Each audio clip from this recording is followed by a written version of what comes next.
everybody, welcome to episode 52 of the Intermission Podcast, the show where two film graduates discuss classic, iconic and obscure films from times gone by. We're your hosts, Oscar W. Fitchett. And I am a Barbie girl. In a Barbie world. In a Barbie world. Who just treated himself to a sit-down wee. I've said this to you before, you can just make that your wee. That's how you can just have a wee by just sitting down. It needs to remain a treat or the world falls into fucking anarchy. Can you imagine if every guy in the world had every wee be a sit-down wee? The financial system would fucking collapse. The only time I don't have a sit-down wee is when I'm in public toilets. I'm not sitting down. Oh, I'll sit down wee anywhere, mate. If I'm feeling down. Just a little sit-down wee picks me right up. If I'm feeling down when I'm out in public and I need a piss, I'm like making sure I'm just like resting my head while pissing. You just piss yourself. I just rest my weary head and piss in my trousers. I'm not on the toilet. I go to the bar, slam my head on the bar, and just piss. Oh, God. Well, happy Wednesday, everyone. Yeah, happy Wednesday. Well, Saturday, I guess. Saturday, yeah. Yeah, my God. I won't be in the country. I'll be on holiday at that point, which... yeah, you'll be in fucking Wales. Yeah, Anglesey. I don't know. I don't Very know. Nice. Yeah. I don't know where that is. I'm going to Google where that is whilst you do the intros. Yeah, neither do I know. I don't even know exactly where it is. I'll let you know what I find. Yeah. All I know is it's an island just off of Wales. Okay. I just realised I'm announcing this. Imagine someone finds out. Yeah. It's oh shit. Where's he staying? Oscar's where? So, oh my God. Yeah, it is a little island off Wales. Fucking hell. Snowdon's in Wales. Snowdon? Yeah. Edward? No, the fucking mountain. They found him there, did they? They found him. He's been in hiding since since the whole whole debacle. Since Taylor Lautner tried to fuck his kid. Is that what happened? Yeah, he fucking imprints on it, didn't he? Do you remember that? Edward Snowden. That's Edward Cullen. Oh, sorry, yeah. Edward Snowden, real life man. That I'm now getting confused with a fictional fucking vampire. Oh, God. He was a vampire in some ways, wasn't he? Taylor Lautner? No. Edward Snowden. But he date a vampire. Got him. Is that what he did? Wasn't he a date a hacker or something? Oh, I thought you said date. Oh, Dated a vampire. No. I was like, I don't know his relationship history. Yeah. Dated a vampire. He's not Taylor Lautner tried to fuck his kid. What a scenario. What rabbit hole did we fall in there? What rabbit hole? I don't know. I don't know where I am. What day is it? It's currently Wednesday, and that's where that's how we end up coming to this. Oh yeah. Scenario, yeah. So yeah, that's that. That's that little bit of bullshit. Yeah, sorry. So, before we get fully going, I want to comment on your background, Robbie. Yeah. In case people aren't, obviously this isn't the traditional type of Intermission podcast. We've kind of thrown in there, and we both went for some funny ones. For example, I've went with the other blockbuster film that's also out in cinemas that should get your attention as well. Yeah. Because it is legitimately really good. And can't wait for Dead Reckoning Part 2. Gonna see it on Sunday, I think. Part 1, not Part 2. Part 1, yeah. No, I'm not a fucking time traveler. Whereas your one, which I find amusing, right? And I get the joke. Yeah. Go Sox. It's both. It's Saw Patrol. It's the Paw Patrol film and Saw. It's meant to be Saw X. Yeah. But what I hate about it. Your background, the Billy the Puppet that you've got right there, and I know you didn't make this image, Robbie. Sorry, no, I didn't make this. You didn't make this image, but the Billy the Puppet that's in your background is the shit Billy the Puppet. It's Jigsaw. It's the Jigsaw Billy the Puppet, the one where they made him sexy for some reason. Where it's let's just how about we just keep Billy the Puppet like Billy the Puppet? Why does he need red glowing eyes? Why is he weirdly hench? Why is his hair teased a little bit? Why is this? Why are we doing this? Why has he got a jawline? Arguably maybe the worst Saw film. You'll find out in October, Robbie, when we binge them all ready for Saw X. Thank God.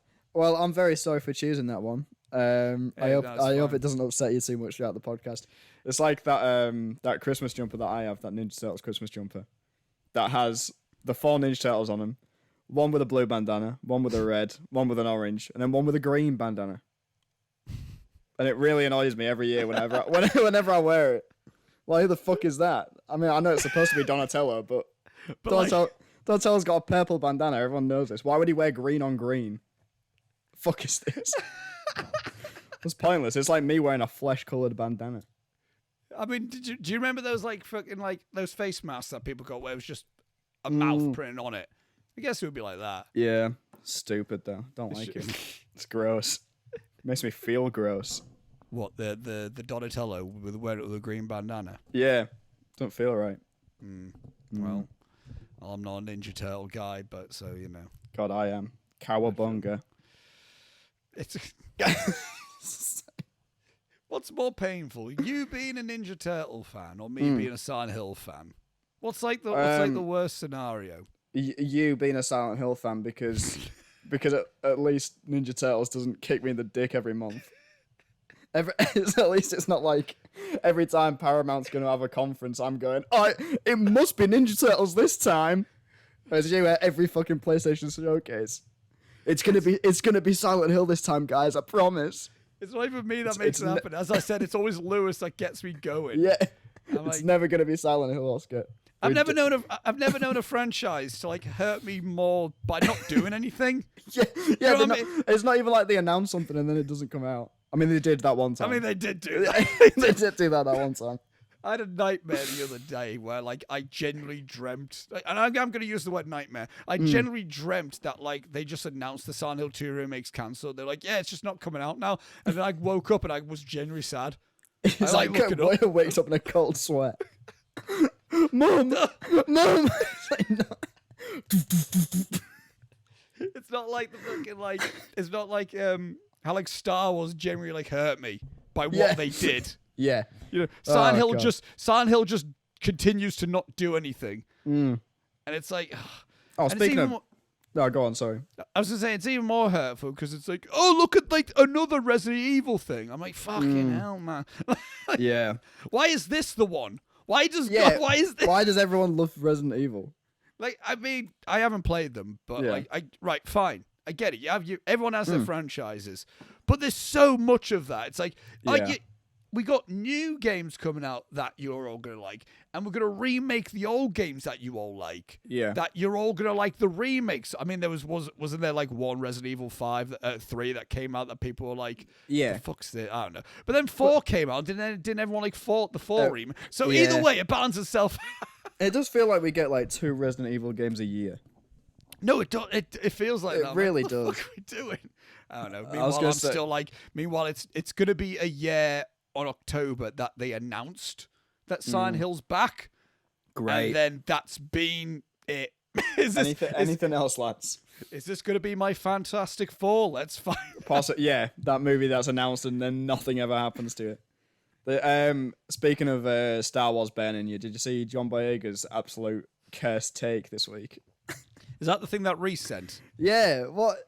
Like he was Reese sent a thing saying like, yes, justified, but it's like, was it? You explain more, because John Boyega was getting asked like he does all the time about Star Wars, and he was saying, what else has he done lately? Yeah, and he was going, I hate it, and you know, I hate being in it, and Finn got done dirty and whatever, all the stuff that he's been saying for years. Yeah. And then I can't remember what the question is, but the answer that he ends up giving is that he says that The Last Jedi is the worst one of the new trilogy. What an absolutely fucking cursed take. Which is just wrong. I don't like The Last Jedi, but has he seen 9? Did he go and see that? I like to think he didn't. I like to think he never saw it. He showed up on the day he filmed the scenes and he went home. And he never watched it. Because that's the only explanation I can give for him thinking that 8 is worse than 9. It's just not. And again, people can have their opinions on Last Jedi. Yeah. We all know it's the least fun film to talk about of the franchise, because it just always ends in tears. No matter what side you're always on, it always just ends with just bitter arguments. But even if you hate Last Jedi, you can't look at that film and look at Rise of Skywalker and say Last Jedi's worse than that. Yeah, it's just not. It's just not. It's like, again, I'm always like, art is subjective. You can have your opinion on one thing, but like, I will genuinely say to people, Rise of Skywalker is a worse film than Last Jedi in every way. In literally every single way. Visually, story-wise, performances are on the fucking ropes. It's just, I cannot fathom that as a comment. Somehow Palpatine has returned. I don't think that was the full line, but I like to think the quote was just somehow Palpatine's returned. No, that's what it is in the movie. That's what he says. Somehow. Is it somehow? The line is somehow Palpatine returned. Well, you know what? Imagine if it was like, for some reason, Palpatine's returned. But what I don't understand about that, and this isn't going to become an episode bitching all out the Rise of Skywalker. We do have we have double the amount of movies to talk about. I think on like the Amber Rowland episode of Me and You, I think we did talk about Rise of Skywalker. So if you really did care about it, then it's over there somewhere. But you know, in the opening crawl of that movie, it's like the dead speak. Palpatine sent out a message to everyone telling him he's back. Why would you do that? You know, like when Voldemort came back. Yeah. He kept it a secret, and he only told his closest friends or whatever. So that when Harry Potter comes back and he's all like, he's back or whatever, like he's a Goblet of Fire. Yeah. No one believes him. Yeah. Right? Isn't that that's a more smart thing to do than to just go, send a voice note out to the entire universe going, I'm back. Hello. What am I planning? Are you gonna come stop me?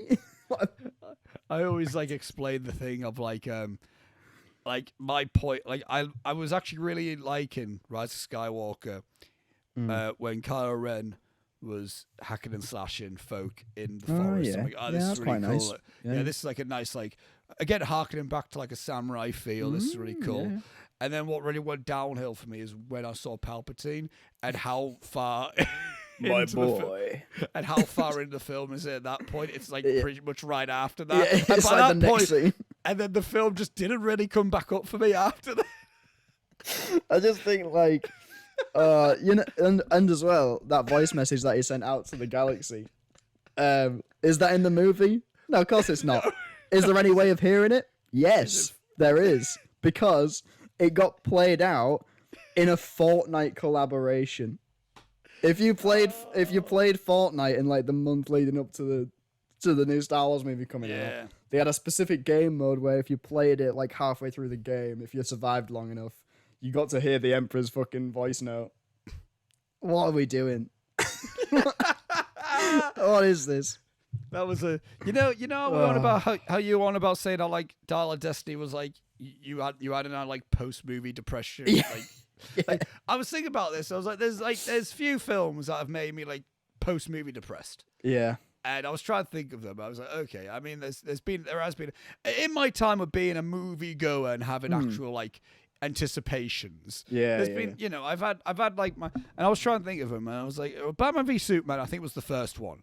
I think that was the first one for me. I was it's just there was just a dark cloud over me. Even Suicide Squad didn't give a dark cloud over me. Yeah, it's it's worse. It's a worse movie. I mean, I can agree with that, but I like Suicide Squad better than BVS. Yeah, because I don't care enough about the characters to hate it as much as I do Batman v Superman. Suicide Squad is dumb enough to where when the film ends, I'm at least I could at least watch an animated DC film and still feel fine. Yeah. I every time I remember after I watched Suicide Squad, I went back home and went, I hadn't seen Sub-Zero in a while, so I just stuck on the Sub-Zero. Whereas after BVS, I didn't want to look at Batman.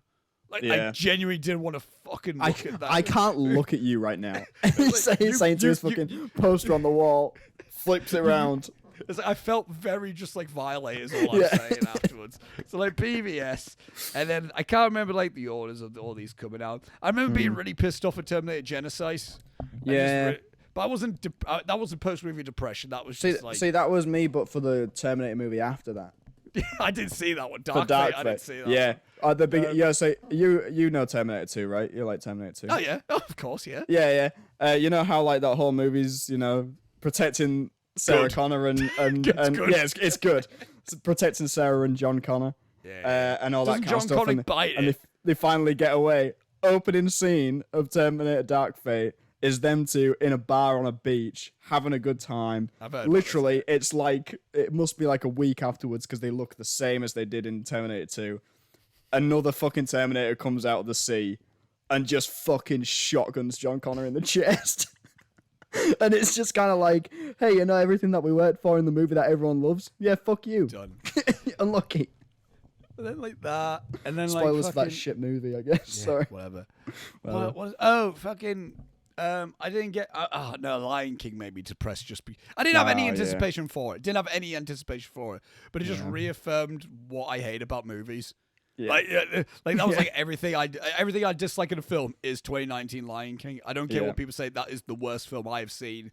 Just on a moral level. On a cinematic moral level, it's like, this is everything terrible you could do about a film. Yeah, I can get that. But the film after that like made me just really post-movie depressed was Black Christmas, and I feel like I'm the only one who had that feeling about that. That was dreadful. Yeah. And there was another one recently, I think. That like Halloween Ends, I guess, maybe. Oh yeah, you were sad after Halloween Ends. That was a disappointment. But like, did I say to you like I kind of was like anticipating like shit? But I was like, what the fuck is that? Oh, and the fucking, what do you call it? You see, maybe it's best that I forget these shitty films. Halloween Ends, not great. No, I think that might be about it. I think that's about it. Shit, man. Yeah. I haven't had any this year. God, I have. I haven't liked. Well, I didn't like the Quantumania. But I wasn't depressed after. Do you know what I mean? Yeah. That's an awful film, but just you wait for The Exorcist, I guess. Oh yeah, that's coming out this year, isn't it? That'll get you. We'll see how Saw X goes. You know what? That's true. You know that could make or break me. Yeah. Go Socks. Did you see that that thing that was like first look at Saw X? And it's just a photo of John Kramer. But it's I haven't seen that. Is it it's just his face. It's like, we'll like get John Kramer. I mean, we'll get to it, but like, isn't it like when first look at Cillian Murphy in Oppenheimer? No, it's the same thing. Yeah, it's like, it's Cillian Murphy in a fucking hat. What do you want from me? Yeah, what do you want from me? It's just John Kramer. It's not like we get a reveal of like whether he's wearing the fucking hoodie in this one. It's just him. Yeah, I'm looking at it now. It's just blue light in John Kramer. Yeah, it's just What's bizarre. This? Is it been? What's this? It's been moved forward, has it? Hang on. Oh yeah, it's been moved forward like a month or something. Oh, it's really going to be released September 29th. Oh, well, there you go. Oh. All right. Well, we're gonna have to move our. Oh yeah, shit. We're gonna have to move the fucking. To think about that. Yeah, I was like, come on, we had it perfectly planned. It was going to be a Halloween. Good ass time. We were going to have a Halloween night. Yeah. And now we can't like have a Halloween. I mean, we go out on late September, for a Halloween outing. Nice. Sounds pretty. I'd be up for that. Absolutely. We'll have to Jerry get trying to plan that actually. Yeah. Shit. Yeah. Well, we'll figure it out. Yeah. But anyway, Robbie, should we maneuver? Yeah, we should probably do the fucking podcast. Do the whole thing. Well, I don't know what the structure of this one's going to be because I'm not sure if like there's going to be an intermission. Yeah, I don't know if there needs to be an intermission because we usually just talk about what we've seen, and this is it. I mean, I did just briefly talk about Mission Impossible, but it's great. Any other bits and bobs we can save at the end or whatever. But yeah, fuck it. Let's do it. So, but before we get into everything, as always, there are chapter marks in the description. Time codes, that's the fucking There word. You go. I was going to say it.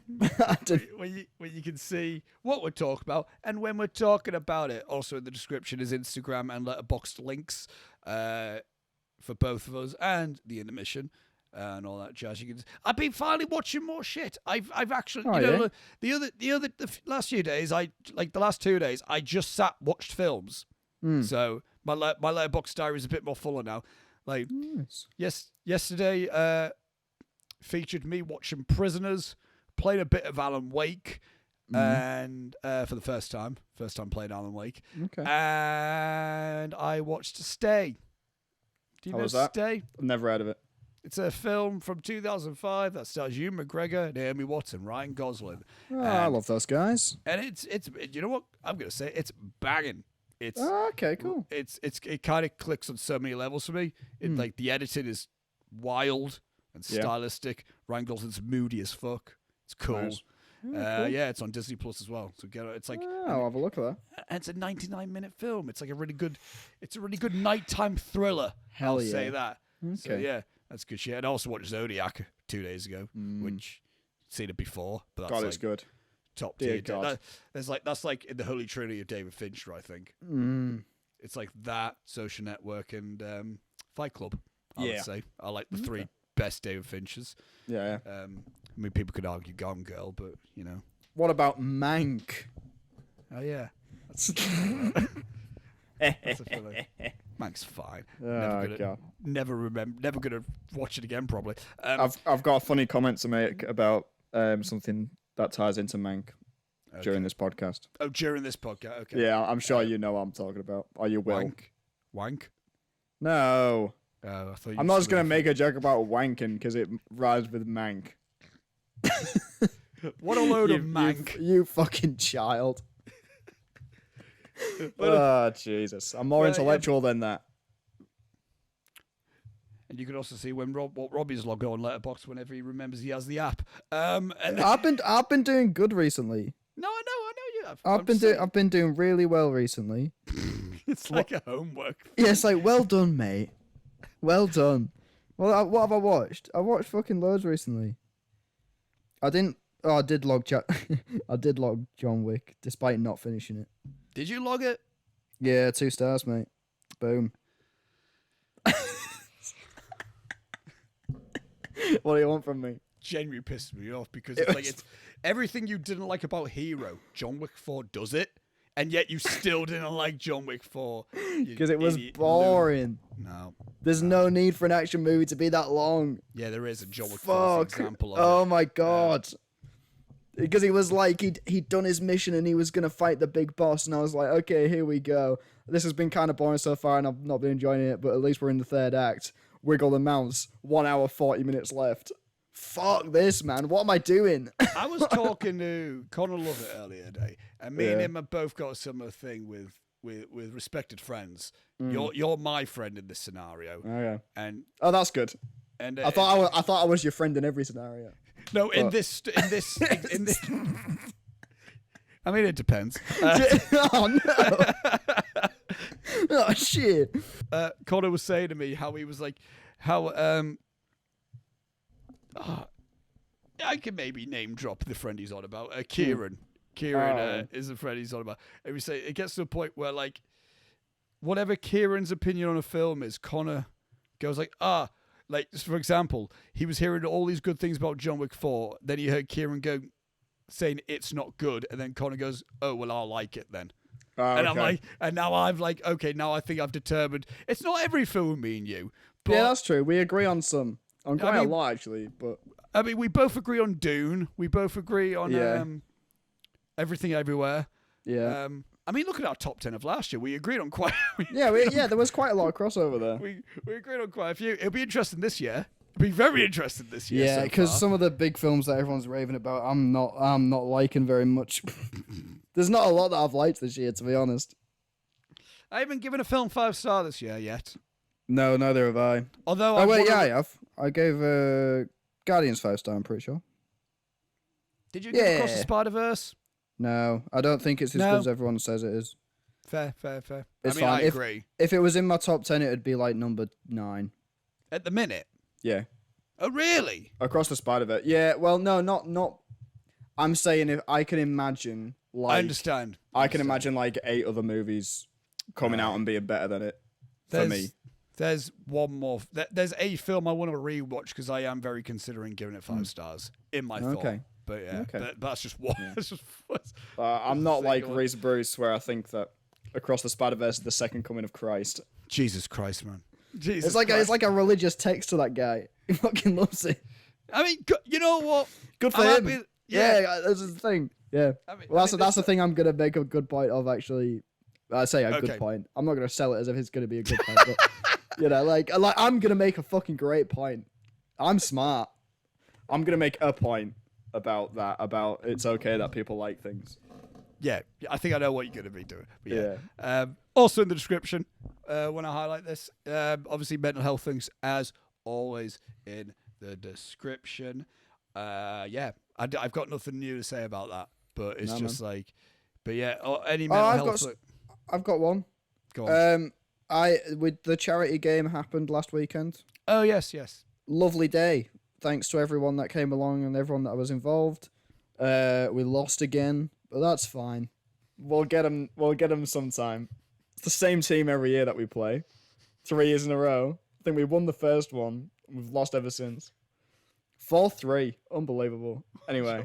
It's not bad. It's not bad. And I got an assist. I assisted my friend, which is about as much as I needed to do, so I was happy. And Leo played for a bit, so that was nice. Oh, was he there? Yeah, he's having a good time. God bless him. So yeah, we were having a good time. And then I played some guitar afterwards with my sister at the pub. And it was all just a lovely day, so thanks for everyone that came along. And I think we raised quite a bit of money, so... Nice. Yeah, pretty Love good. Love to hear it. All for Mind. Good shit. Yeah, man. But yeah, Mind, Samaritans, all that type of stuff. Links in the description below. Check them out. And with that being said, Robbie, should we maneuver into... let's talk about the movies. The discussion. This week, we're going to be talking about the Barbenheimer phenomenon experience. And obviously, I feel like we need to talk about these films in the order of how they should be watched, quite frankly. Yes. If you're going to do the double bill, we're going to do it properly. So, and yes, I am going to do the little spiel I always do, which is going to feel weird for like this new of a film. But, so the first film of this we're going to talk about, Robbie, is the 2023 war biopic, Oppenheimer. Oh, yeah. The film was directed by Christopher Nolan, written by Christopher Nolan, based on the book by Kai Bird and Martin Sherwin. American Prometheus? Is that the book? Is that the name of the book? Yeah, that sounds right. Yeah. The film stars Cillian Murphy, Emily Blunt, Matt Damon, Robert Downey Jr., Florence Pugh, and everyone else. And everyone in the world. And everyone that just really wanted to work with Christopher Nolan. Yeah. And Han Solo's in this. He is in this. Fucking... do you know what, one surprising not in it, though? Where the fuck was Michael Caine? He wasn't in Tenet, though, was he? What the fuck? Yeah, he was. No, he wasn't in Tenet. Yeah, he has a chat with John David Washington, doesn't he? Did he? Yeah, he's got a little yellow tie on. Or am I just remembering that incorrect? You carry on doing the spiel. I'm going to find out if he's in that movie. Are you remembering? That's Inception, isn't it? Nah. Are you just replacing Leonardo DiCaprio with John David Washington? Could be, yeah. Hang on. Well, the plot synopsis of Oppenheimer according to IMDb is the story. Yeah, there he is. Oh shit. He's got a yellow tie on. He wasn't it. Yeah, fucking knew it. God, I'm smart. The plot synopsis of Oppenheimer according to IMDb is the story of American scientist J. Robert Oppenheimer and his role in the development of the atomic bomb. And accolades the film currently holds has a 94% on the tomato meter and an audience score of 93% on Rotten Tomatoes. Yeah, currently holds an 8.8 out of 10 on IMDb, placed at number 22 in their top 250 films of all time. Give it a few weeks. And it also has a score of 4.4 out of 5 stars in Letterboxd, to place it at number 52 in their top 250 all time at the moment. So, Robbie. Yes, sir. Oppenheimer. We talked about this in terms of our expectations of it in the top 10 films of 2022, and when we were going through each film, we said our expectations with this. I was saying that I had hope, that I was hoping this was going to be a good film, and my expectations overall in terms of Oppenheimer is like, I'm big Nolan fan. I think I've made it quite clear on this podcast before. Like, Chris Nolan is like the reason why I wanted to be a director. I remember watching Inception for the first time, being blown away, watching the special features of that and being like, oh my God, you could make a film like this? Holy shit, that's amazing. And then this got me interested in filmmaking, and, you know, Nolan became my first favorite film director. I watched all. He was the first director that I watched all of his filmography, including his short films. I was a bit of an obsessive Nolan fan.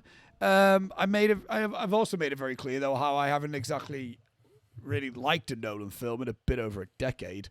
I remember liking Dark Knight Rises, fine, but the last time I watched it, I was like, it was lesser than I first watched it. So I was like, okay.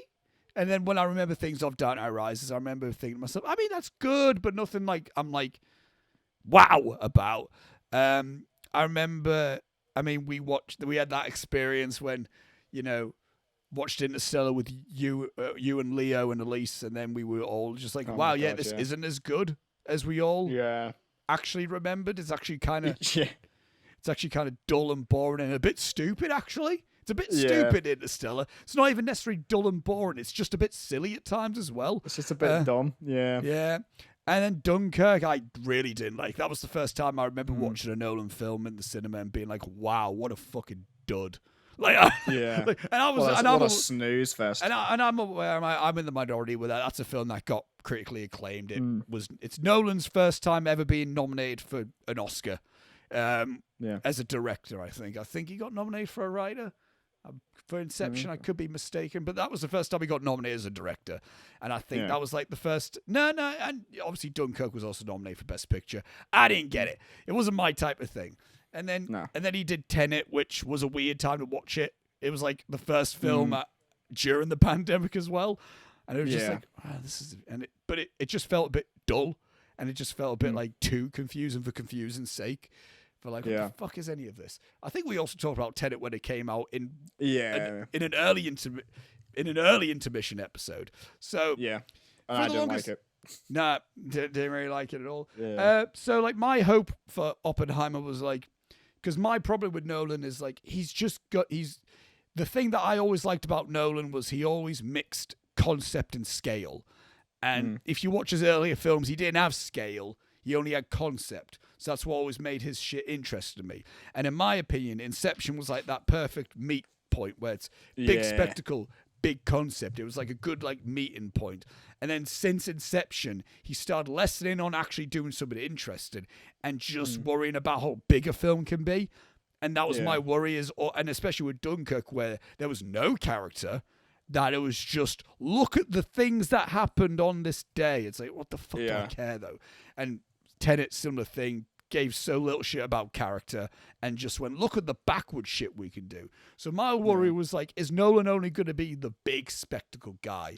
And then as soon as I heard he was going to do a film about the atom bomb, at first I was terrified. I'm like, oh, fuck's sake. Yeah. But then I said as well, when we were talking about the film, in terms of when we were looking at the releases of this year, I said, my hope with this film is that it's not going to be about the atom bomb. It's a film about the man who made the atom bomb. So my hope was like, it's probably going to be a character film about the guy that did this big thing. So that was so I was going into this film a bit like, I'm not going in with any expectations because Nolan hasn't given me anything great in a while. But I mean, we'll get more into it, but I overall really liked Oppenheimer, to be fair. That's my quick summed up thing with that. Liked Oppenheimer. Yeah. Robbie, your journey with this film? Well, I similarly to you, I mean, I really do like Christopher Nolan's early stuff. I don't think he's made a particularly great film since Inception. I think that was probably his last, like, amazing film. Yeah, I can. I'm not huge on The Dark Knight Rises. It's obviously not a bad film, but there's just stuff in it where I'm like, what's the deal with that fucking pit? I mean, it's the Lazarus pit. That's the thing. I guess, but fucking hell. It's like that being the Lazarus pit is the exact like is everything, all the issues that I have with those realistic Batman movies fucking siphoned down into one thing. No, just do a fucking pit of green ooze, man. What are we doing? Anyway, Interstellar, I liked at the time, but at the time I was 12. I watched it again more recently. Not that great, actually. It's pretty fucking weird. Not a good movie. It's really pretty. The cinematography is really great. Score is excellent. Yeah, story is bizarre.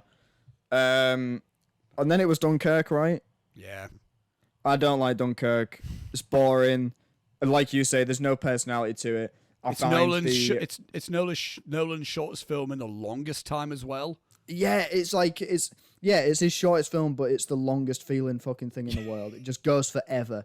And also, it felt like Nolan's thing of being like, I need to mess with time always. So unnecessary in that movie. You have no idea what's going on. It's so fucking... I shouldn't have to rewatch a war film 3 times to know where I am chronologically. That's fucking stupid. And then whatever he did in between that and Tenet. Did he do a movie between that and Tenet? No, it was just Tenet. Okay. Yeah, Tenet sucks. There was a thing where I went to see it once. I was like, that was weird, but I was confused, so maybe I just didn't get it. Went to see it again. I got it, and then I got to uni, and everyone was going, "Isn't it great?" And I was going, "No." And they were like, "You just didn't get it." I ended up seeing that movie 5 times in the cinema. Yeah, out of spite, because people kept telling me I didn't get it. But now I can objectively say, having seen it 5 times in the cinema, 2 more times outside of the cinema, I get it. It's just shite. Okay. When it gets to the point that I forget Robert Pattinson's in the film. Exactly. Yes, exactly. The fact he was in the film. Not a good sign. So when I heard, he's doing a fucking World War II biopic, I was like, this is gonna be so fucking dull. And that's probably what I said in the video when we were talking about it, right? I imagine I just said it's probably gonna be really boring. Yes. Yeah. Okay. That's what you said. So. Yeah, so... Because to be fair, we had horror stories on our head because, again, we're, like, thinking of Nolan as of recently. Yeah. And we're like, a 3-hour film that's going to just be about this man in World War II. That's, like, alarm. That was the thing that, like, the more I heard about it, the more he talked about it, the more I was, like, in my head just going, I'm going to fucking hate this. Because he was like, it's 3 hours long. And I was like, fuck, there's no need. And then it was... we did the atomic bomb practically. No, you fucking shut up. It really started getting me riled up. I was like, shut the fuck up, please. It's like, we filmed it all in 70mm. There's never been 70mm black and white film. We had to create a new form of film stock to make this movie. I'm like, fuck off. Just things like that where I'm like, yeah, but it's so fucking unnecessary because I'm gonna get in the movie and there's gonna be nothing to tell me that it was shot on film. Nothing. It's going to look like a digital movie, so there's no fucking point. And there's just these things where I'm like, I'm going to hate this because it's going to be so pretentious and it's just going to piss me off. And I got there. I thought this was fucking great. I couldn't believe my eyes when I was watching it. I was like, why am I enjoying this? Yeah, I was like, watching it be like, I should hate this. Why do I like this movie? But yeah, I really thought it was good. It's nowhere near the heights of like Memento and Inception and Prestige and stuff like that. It's nowhere near the heights. Memento? Yeah, man. I thought you didn't like it. No, I liked Memento. I watched it again with Julia. Right. Okay. Julia didn't like it, and it convinced me that it wasn't very good. And I've watched it again on my own and gone, hey, this is good. Right, okay. No, it is. Because the only conversation I've ever had with you was like on the set of A Story of Love, and then you said, watch Memento for the first time yesterday. Bitch shit that. I'm like, what the fuck? Yeah. No, right, okay. No, I do like Memento. But yeah, this isn't, it's not at the heights of like, Memento or Prestige or Inception or Dark Knight or anything like that. It's not 2000s Nolan. It's not. Neither do I think we'll ever get 2000s Nolan again, because he's not 2000s Nolan. You know what I mean? Yeah, and he's so wrapped up now in the art form and the IMAX experience and the cinema experience. Well, that's also a thing. He's like so like into like IMAX filmmaking now. Which granted he didn't do any of that because he wasn't given budgets for that. You know, like in the 2000s he was a filmmaker in his 30s that was getting hype after hype after hype after hype, and he was doing like he was getting mid budgets to high budgets on like different things that, you know, and he was like, oh, I want to do this thing, no, I want to do this thing. It's like, that's, you know, whereas like now he's like, oh, I could afford to do these grand epics, you know, that's, you know, which is like, but if he's gonna do these grand epics, I want more like this. Character driven. Yeah, which I think it's always been an underrated factor of a Nolan film that people haven't talked about, because everyone talks about like, oh, it's really mind bending and it's really like interesting and all like the story and all this. Whereas like I think it's like with some of the better Nolan films, if you break down, you could look at like he writes really good characters when he does. Like, I look at The Prestige as the example of a character-driven Nolan film. Like, fuck, you got like this like excellent like dual character like battle thing. I'm like, and that interweaves in it all, you know, like that. And I'm saying that I feel like that he did that with this film, but I think that, I mean, this is the first time I've given a shit about a Nolan character in a while. Exactly. It's like, for me, it's like Inception's the perfect example of that. Because it's a movie about dreams within dreams and the fucking mind bending and how there's time working, dream, all that shit. But at its core, it's a movie about grief and a guy who's lost his wife and he's struggling. That's what, like, this isn't a movie about, like, look how big this fucking bomb is. Exactly. Yeah, it's big. It's very big and it's very not good, right? But it's more about this guy of, like, why the fuck did you do this? And how do you feel about it afterwards? Bad is the answer. He feels real bad about it.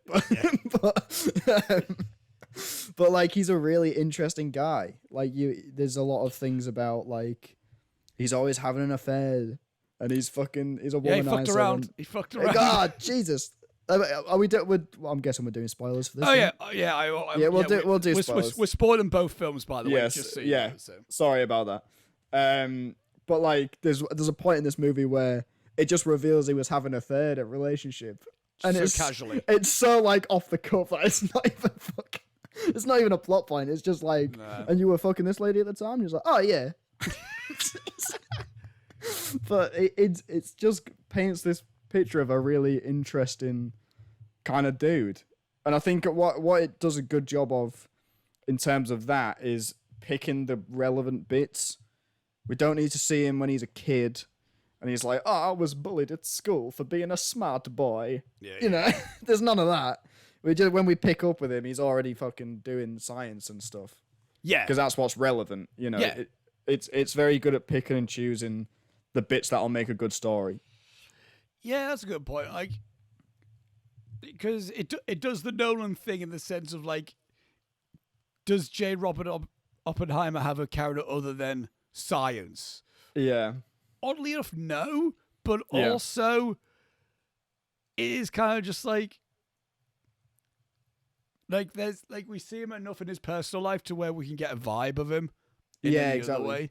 It's like, I mean, we don't know him pre-science. We don't know him pre being this fucking like guy with all these thoughts in his head and everything. But also, what makes him his interesting character is his interactions with different people as that person. Yeah. He's not just like, I'm a really sciencey man and I'm only going to talk to people that only know me as really sciencey man. So you're only going to know me as the man who talks about fucking atoms and all this shit, you know, and then he just becomes a voice box for a science textbook that I don't give a fuck about. He doesn't, he's not that. It's like, again, like there's moments where it's like, oh, we see him just like fucking like, well, we see him in like the chemistry room in Oxford. Yes, yeah, Cambridge, I think. Cambridge, yeah. And he's just like, I'm gonna poison my teacher. Yeah, just like I'm gonna do a murder. It's like, what the fuck? By the way, why? Yeah. He nearly kills Kenneth Branagh in the first fucking 5 minutes. He nearly does. I mean, imagine if we all could do that. I don't even dislike Kenneth Branagh. I don't dislike. Imagine we could do that with his career. How about that? That's Hercule Poirot himself there. All right, you better fucking step off. Fucking Poirot. Jesus. Did you see Did you get the trailer for that before Oppenheimer? By the way, the new one. Yeah, there's another one. Oh mate, it turned on and I was like, "Is this The Nun?" Because it's like Italy and like they're doing like some cult ritual to bring back someone from the dead, and it's all like a horror film. It looks like a fucking Conjuring movie. And then it's like... I think I did. Hang on a minute. Yeah, this sounds familiar. And it's like, what the fuck is this? And it's proper like a horror movie, and there's jump scares in the trailer and stuff, and I'm like, this looks fucking spooky, and there's ghosts and stuff, and people with blood streaming down their face, and it cuts to black, and you hear his stupid fucking voice, and it fades back in again, and it's him with his silly little mustache. In Venice is the name of the film. Yes, in like a dingy bathroom, and he looks in the mirror, and there's a fucking ghost behind him. And I'm like, are we doing another one of these? But like, it's a fucking horror movie. Who's the people going to see this? Because there must be enough people to warrant this now being a trilogy. Everyone's nan. I was going to say, is this really hot with the elderly? It must be.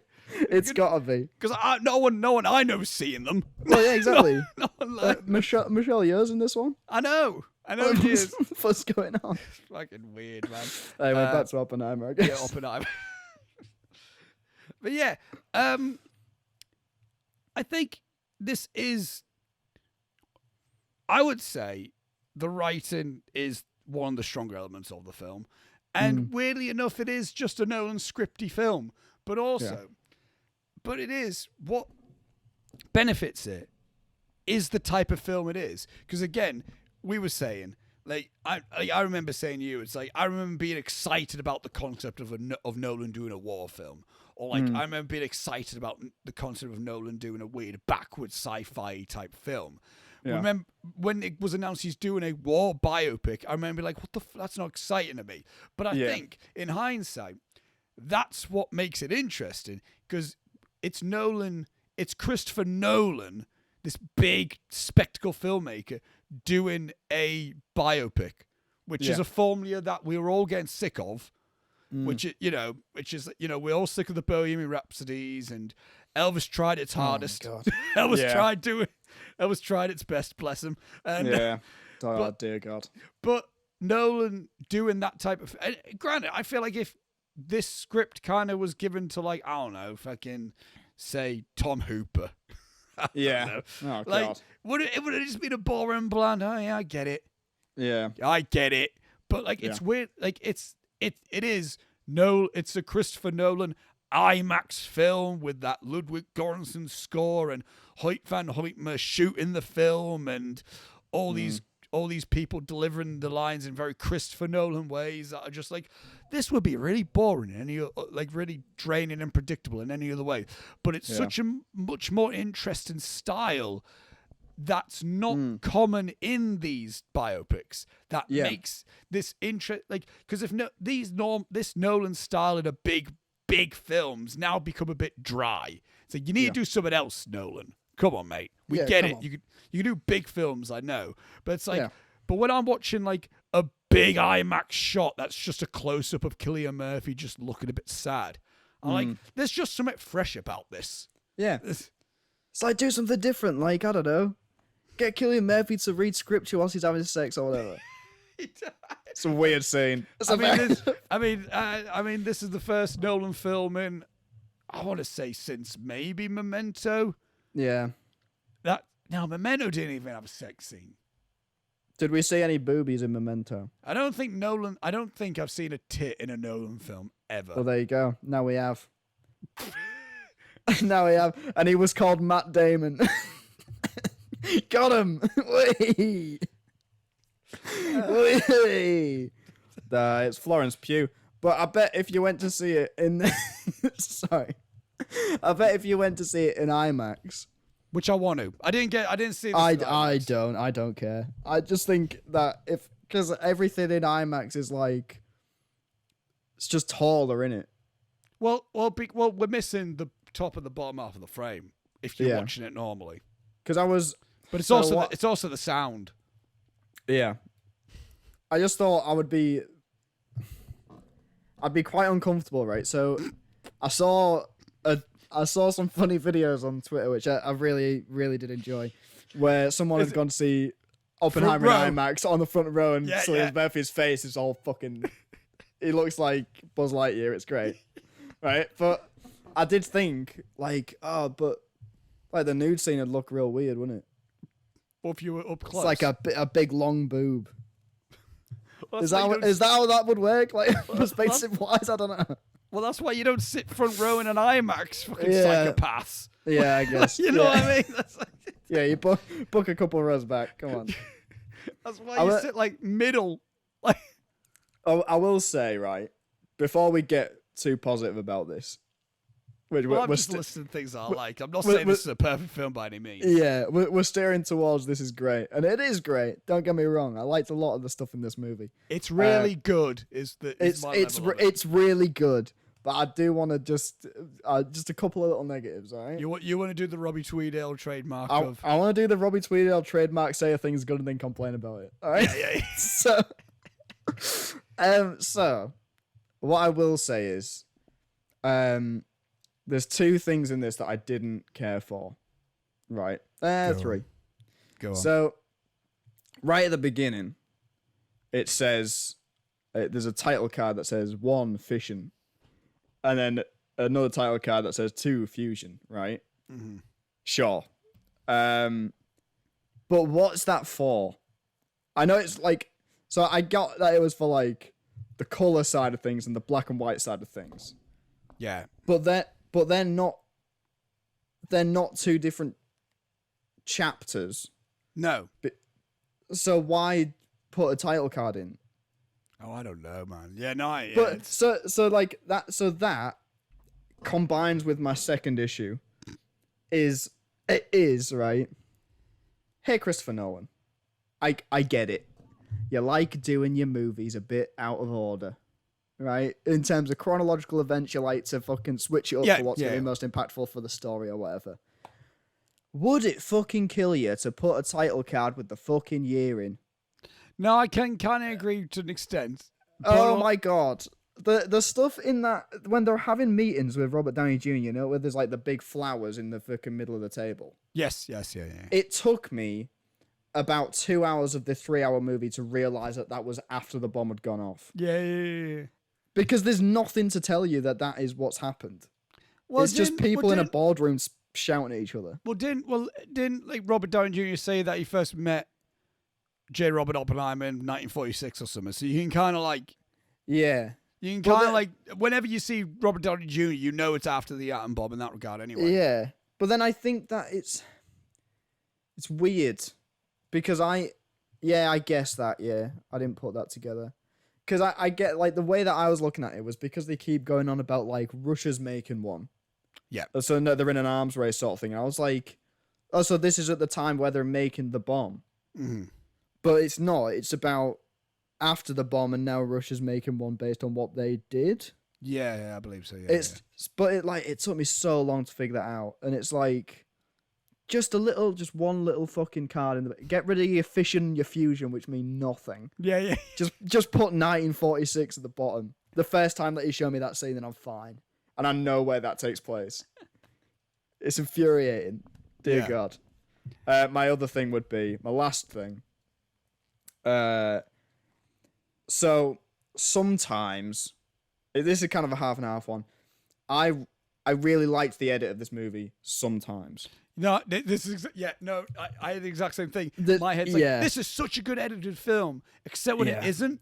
Yeah, because there's one scene in particular I can think of right now where, right, and this is probably going to be nominated for, and let's be real, it'll probably win Best Editing.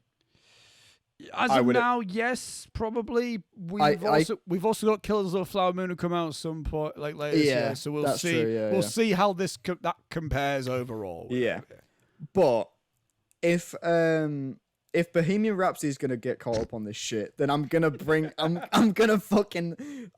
to Oppenheimer as well. That scene where they're talking to the Secretary of War in that little office room, and there's like him, Matt Damon, fucking that guy, Josh Hartnett. Oh yeah. And they're all talking to the guy. You know the scene where that guy, which incredible moment, by the way. The Secretary of War, they're deciding where to drop the bomb. Yeah. They say Kyoto, and he's like, not there because I honeymoon there. I know it's a nice place. Oh, it's like what the fuck? He starts up saying like there's 12 possible cities. 11. I took out Kyoto off that list because of its historical significance to the country, so we don't want to harm that. And also it's nice. It's also I've honeymooned there and it's very nice. Maybe don't bomb anywhere then. Maybe don't fucking drop. What are you doing?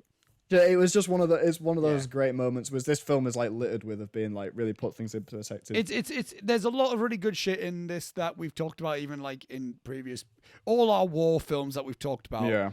And the next film we will talk about is going to be a war film as well. Yeah, man. But it's all these. This film does a lot of the good anti-war shit where it's like like fucking. It's baffling that this even happened. It's so nonchalant. It does really great at exploring that. But but that scene when they're all just sat down, brother, just cut to the wide and keep it there for like 5 seconds, please. Because I would love to do a comparison with that Bohemian Rhapsody scene, the famous one in the beer garden where it's constantly cutting. It felt exactly the same. I was like, what is going on? What's interesting is, from my memory, Nolan's never been a wide filmmaker, has he? Like if you watch all his filmography, there's very rare where I can picture a wide shot in a Chris Nolan film.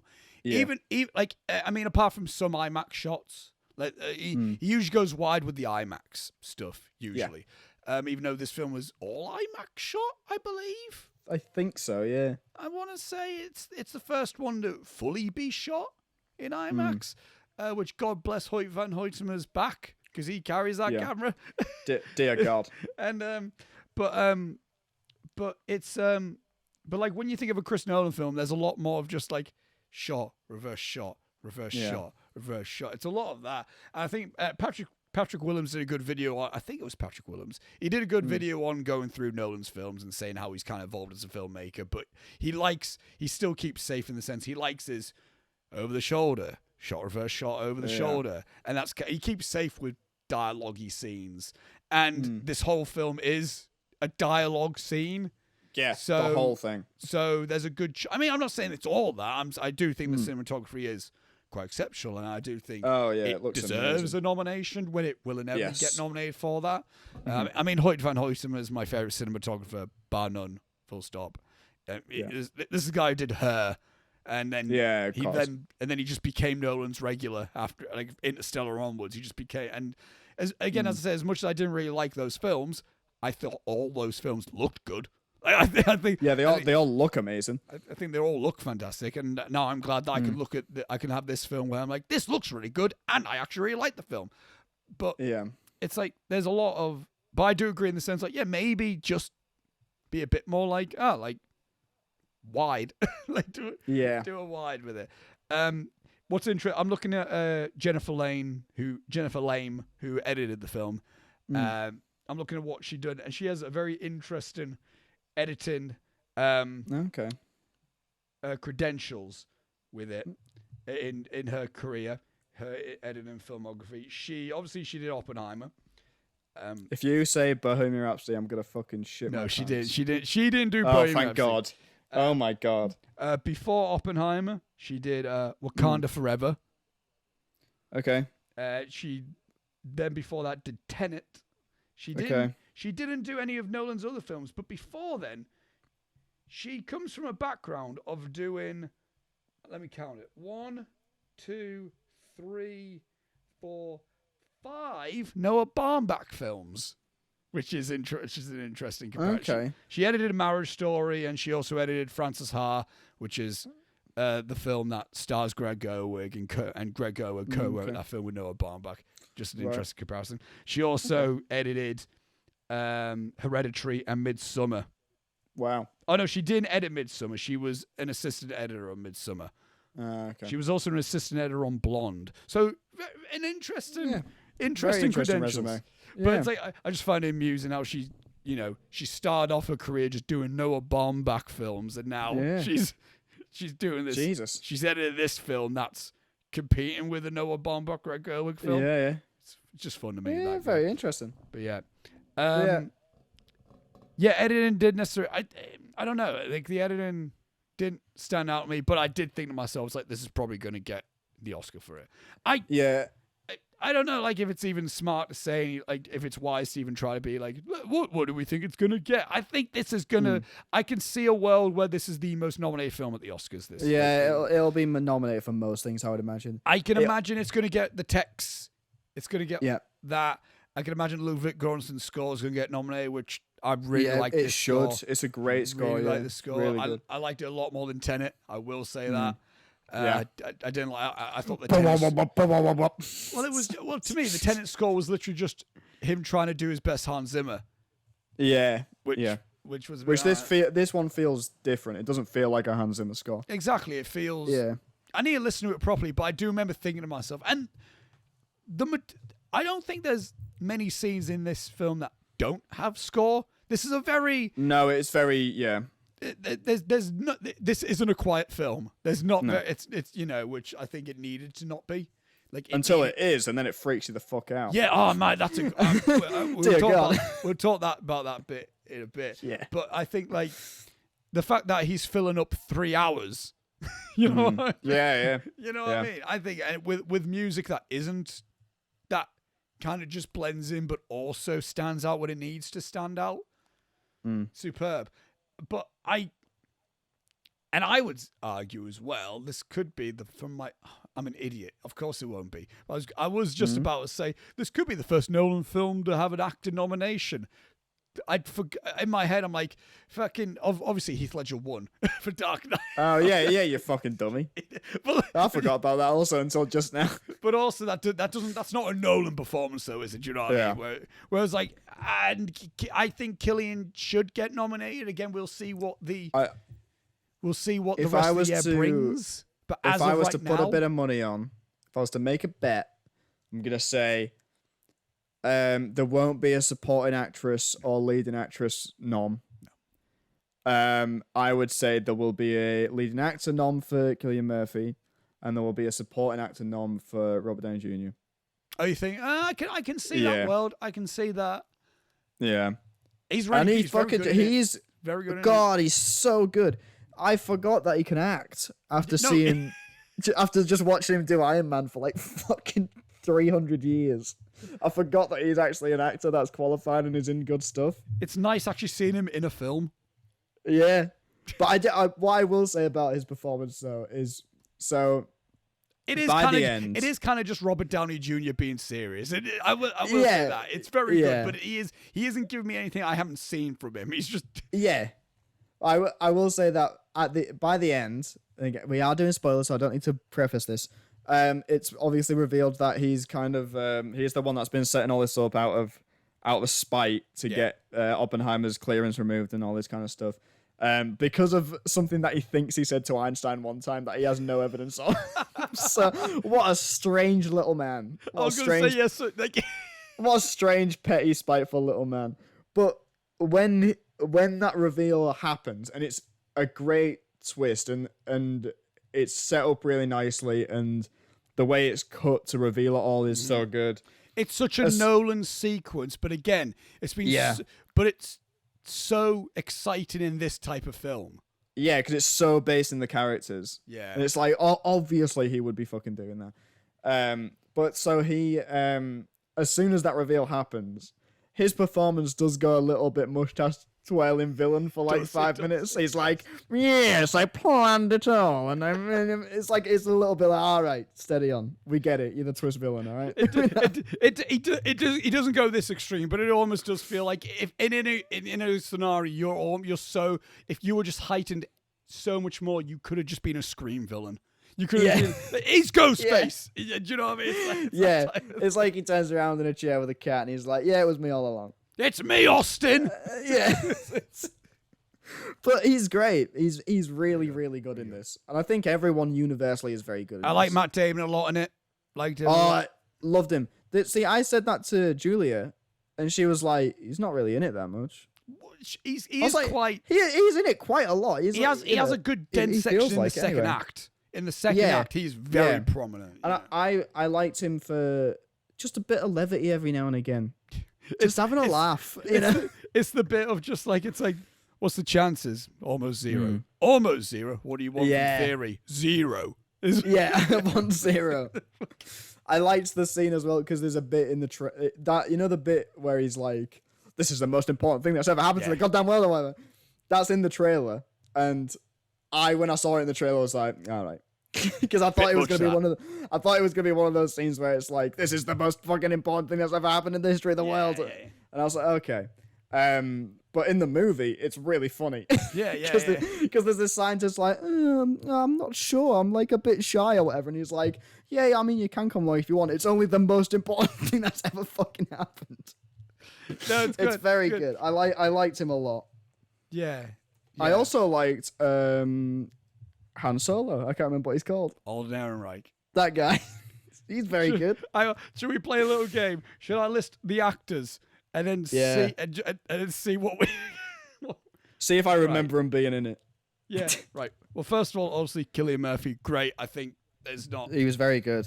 I feel like if you like the film, you're also praising his performance because he's in every fucking scene. You know what I mean? It's exactly. And there's a lot of film. Hell of a lot of film. Dear God, there's a lot of movie here. Emily Blunt, I thought I liked her quite a bit. Yeah, I liked her a lot. I thought there's that moment at the end where Benny Safdie goes to shake her hand, and she is, I believe the kids would call it serving cunt. But dear God, it's the fucking it hurt. Like it hurt me. Yeah. I was like, oh, you fucking legend. She had. Any other actor, this could have just fallen into the very heavily criticized Nolan woman role. But it's Emily Blunt, and she gives a little bit more pizzazz and personality to it, I think. That bit where she's been interviewed and she just fucking does Jason Clarke in. It's great. Yeah.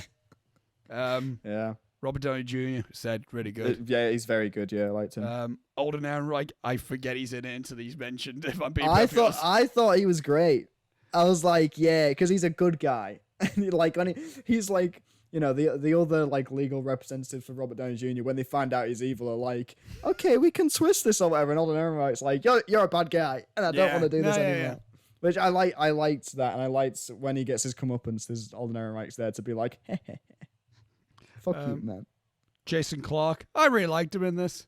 Yeah, I liked him. I didn't know he's one that I'll forget about until I'll see it again. I mean, to be fair, there's a lot of people in there, so I'm like, but he was one that came up on the screen. I forgot he was in the film, like announced or whatever. I'm like, oh shit, yeah. And I think he has one of the more like memorable moments in the film of where it's like that the score's welling up and they flash the lights on and oh god, yeah. I mean, I want to talk about that type of technique, especially. I mean, we'll talk about it when we talk about the actual bomb scene or whatever, because there's a scene that follows that scene, which is maybe my favorite scene of the whole fucking thing. But yeah, Jason Clarke, I liked him in it a lot.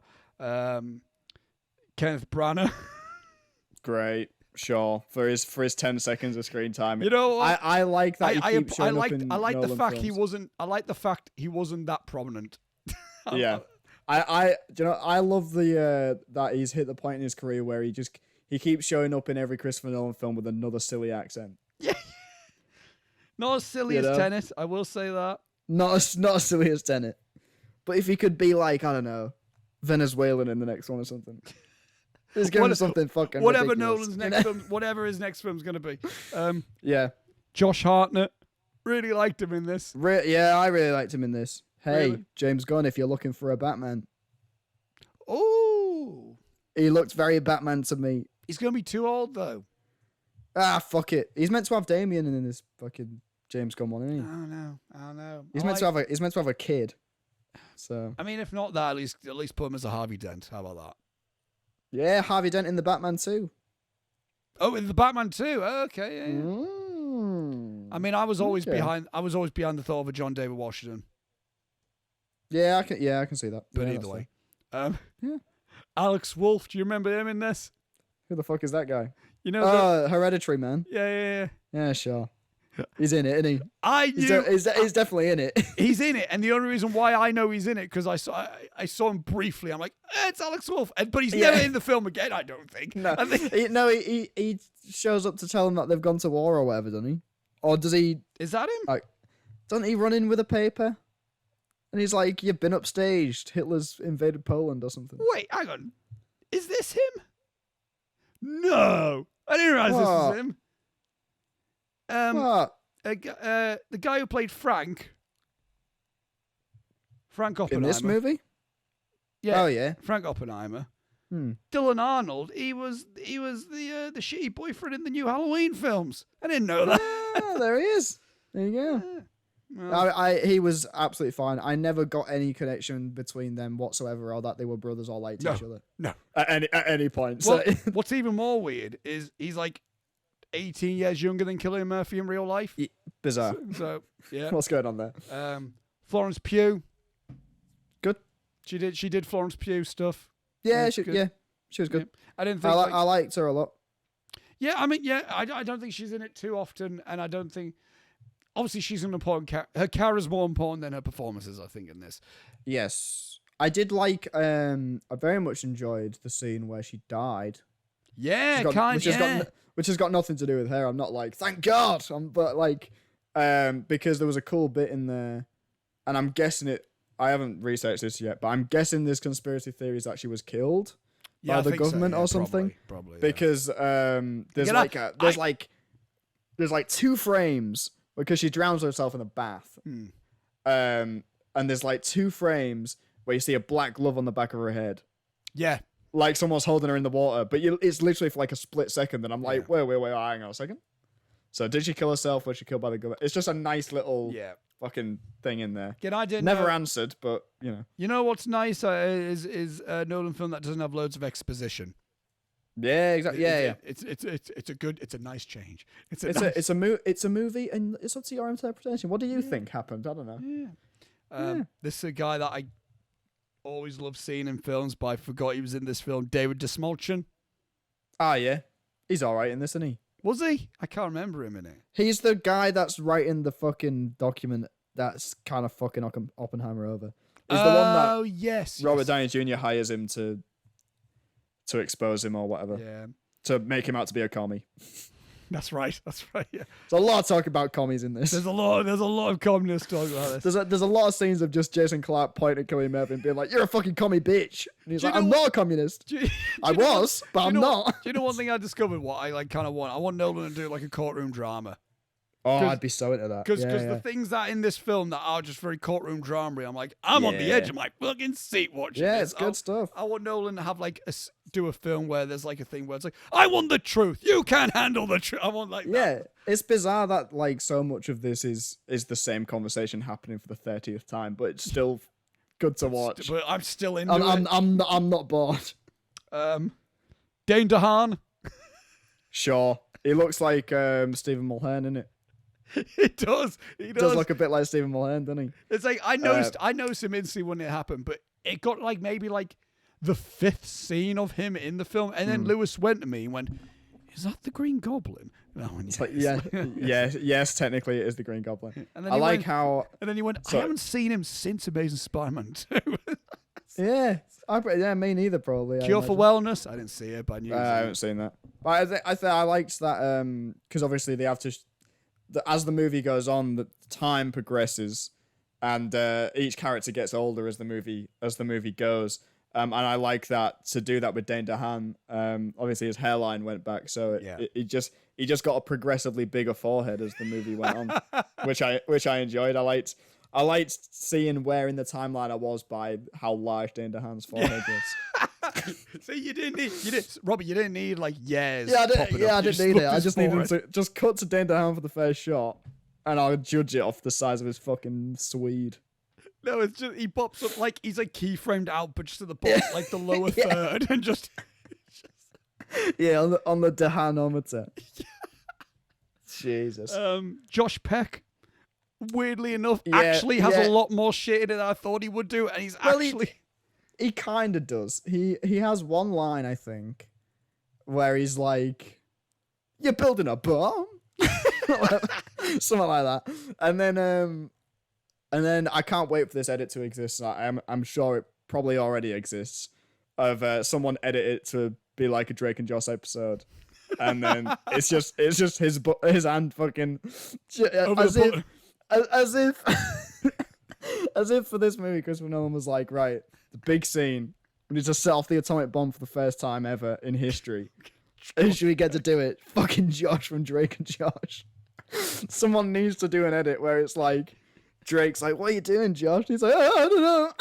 It's like fucking hand hovering over the button. But yeah, he sets the bomb off, doesn't he? Yeah, he does. No. Boy, does he? Isn't it like the abort button? Is that no? Is that what it is? I think because he hits the red button and sets it down, doesn't he? Right. Okay. Yeah. I think. I thought it was I thought Cillian Murphy said like if that like little thing goes to a certain point, then you hit abort. So and there's the one bit where it kind of goes, and he's like, wait, Yeah, I think abort's a different button or something. I don't know. I'm sure I remember him pressing it. Right. So maybe, but I just found that very funny. Yes. Jack Quaid. Yeah, loved his bongos. The boys himself. The boy Huey himself. Always playing the bongos in this movie. What's that about? Just loving it. There's like 3 different times that we cut to him, he's playing the bongos. And I saw on Twitter, someone found the real guy that he's playing. Fucking photo of him from the war with his fucking bongos. Which, like, I'd love to... I like to imagine that Jack Quaid's preparation for the role was just... He found that one picture of the guy and realized that he played the bongos, and he was like, "That's my fucking research." He just learned how to shred on the bongos for like 6 months. Benny Safdie. I hate how talented this man is. He's very good, isn't he? I don't like it. Like he's got a weird clay face in this. He makes really good films. He acts really well. He acts in several different projects as several different characters, and all of them are actually really good. It's annoying. It's frustrating. He's great. I liked his character a lot. Yeah. No, I liked his dynamic with Cillian Murphy, in all honesty. Yeah, because he's like, he knows what he's talking about, and he doesn't like swaying on his morals a whole bunch. So even when he respects Oppenheimer clearly, but when it gets to the like courtroom stuff, he has like morally he feels obliged to be like, well, I wouldn't trust him. Yeah.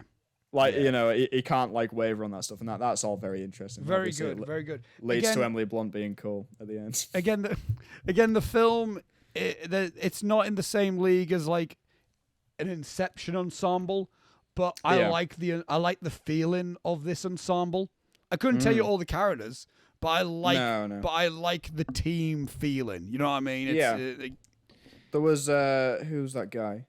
Oh, the fucking elf from Santa Claus. What's he called? Mr. Numbers. Sure. Oh fuck, David Krumholtz. Okay, he's great in this. I loved him in this movie. The fucking his chubby mate with the glasses. Oh yes. Oh yeah. No, he's really good. He's fucking great. I loved him. I loved the whole thing of like the first time they meet is like, have a fucking orange or whatever. Yeah. Eat something, goddammit, or whatever. And then at the end, does it again. Yeah. It's like 2.5 hours later, he does the same thing, and I go, he did that earlier. And that's what movies are all about. Doing a thing that you did before. Robbie Malek. Yeah, sure. Jump scare Rami Malek, who Yeah, sure. who he appeared on screen and was just there, and then he didn't have another line of dialogue until about, I want to say, half an hour later. Yeah, yeah. I was like, he's constantly in the background of every shot as a strange little mouse man being like, do you want to sign my petition? And everyone's like, no. Little did I expect he'd save the fucking day at the end. That's Academy Award winning Rami Malek, who in a Christopher Nolan film he's so close to being a background extra. He's so close. Yeah. Yeah. And then suddenly he's the most important guy in the fucking movie. Like, what's going on there? Bizarre. Casey Affleck. Good, awful. One of the characters I hated. If you want to hire somebody to be like, this is the guy that you should be fucking scared of. One, don't introduce that character for one scene and then we never see him again. Yeah. Two, don't cast Casey Affleck. Because I can't take him seriously. He showed up and they were like, because they were like, this guy is someone to not be fucked with. This guy will fucking ruin you. And they were like, not revealing who it was. And then the camera turned around and I was like, all right. I could be that guy. Like, if it was Ben, yeah, great. What a reveal. No, but it's not meant to be a guy that could fuck you up. It's a guy that could ruin your reputation. But, he's not like... But he just doesn't... He's not going to take you around the back alley and beat the shit out of you. He's going to blacklist you. No, but he just didn't feel very menacing. Fair. I wasn't into Casey Affleck in this. Also, he's a bad person, so, you know. Yeah, I like Manchester. Maybe stop casting him in things. I like Manchester by Seeing a Ghost Story, and that's, I'm really good with they're really good. And he's really good sure. at them both. He's really good at them. Okay. But, sort your life out, mate. And then not you, him. So, all right. Yeah, chill out. And then finally, Gary Oldman. Yes, hilarious. This is what I was talking about with the Mank thing. I love this so much. Right. If we can... yes. If we can do Oscar-winning World War II film cinematic universe... Darkest Hour. I love the idea that there needs to be another one that has Hitler in it. I heard someone say Stalin. We need Yes, we need a movie with Stalin in where Gary Oldman plays Stalin, and we need a Hitler one where he plays Hitler. And I want a cinematic universe where all of the leading powers in the world, all of their leaders are played by Gary Oldman at the same time. Well, I said,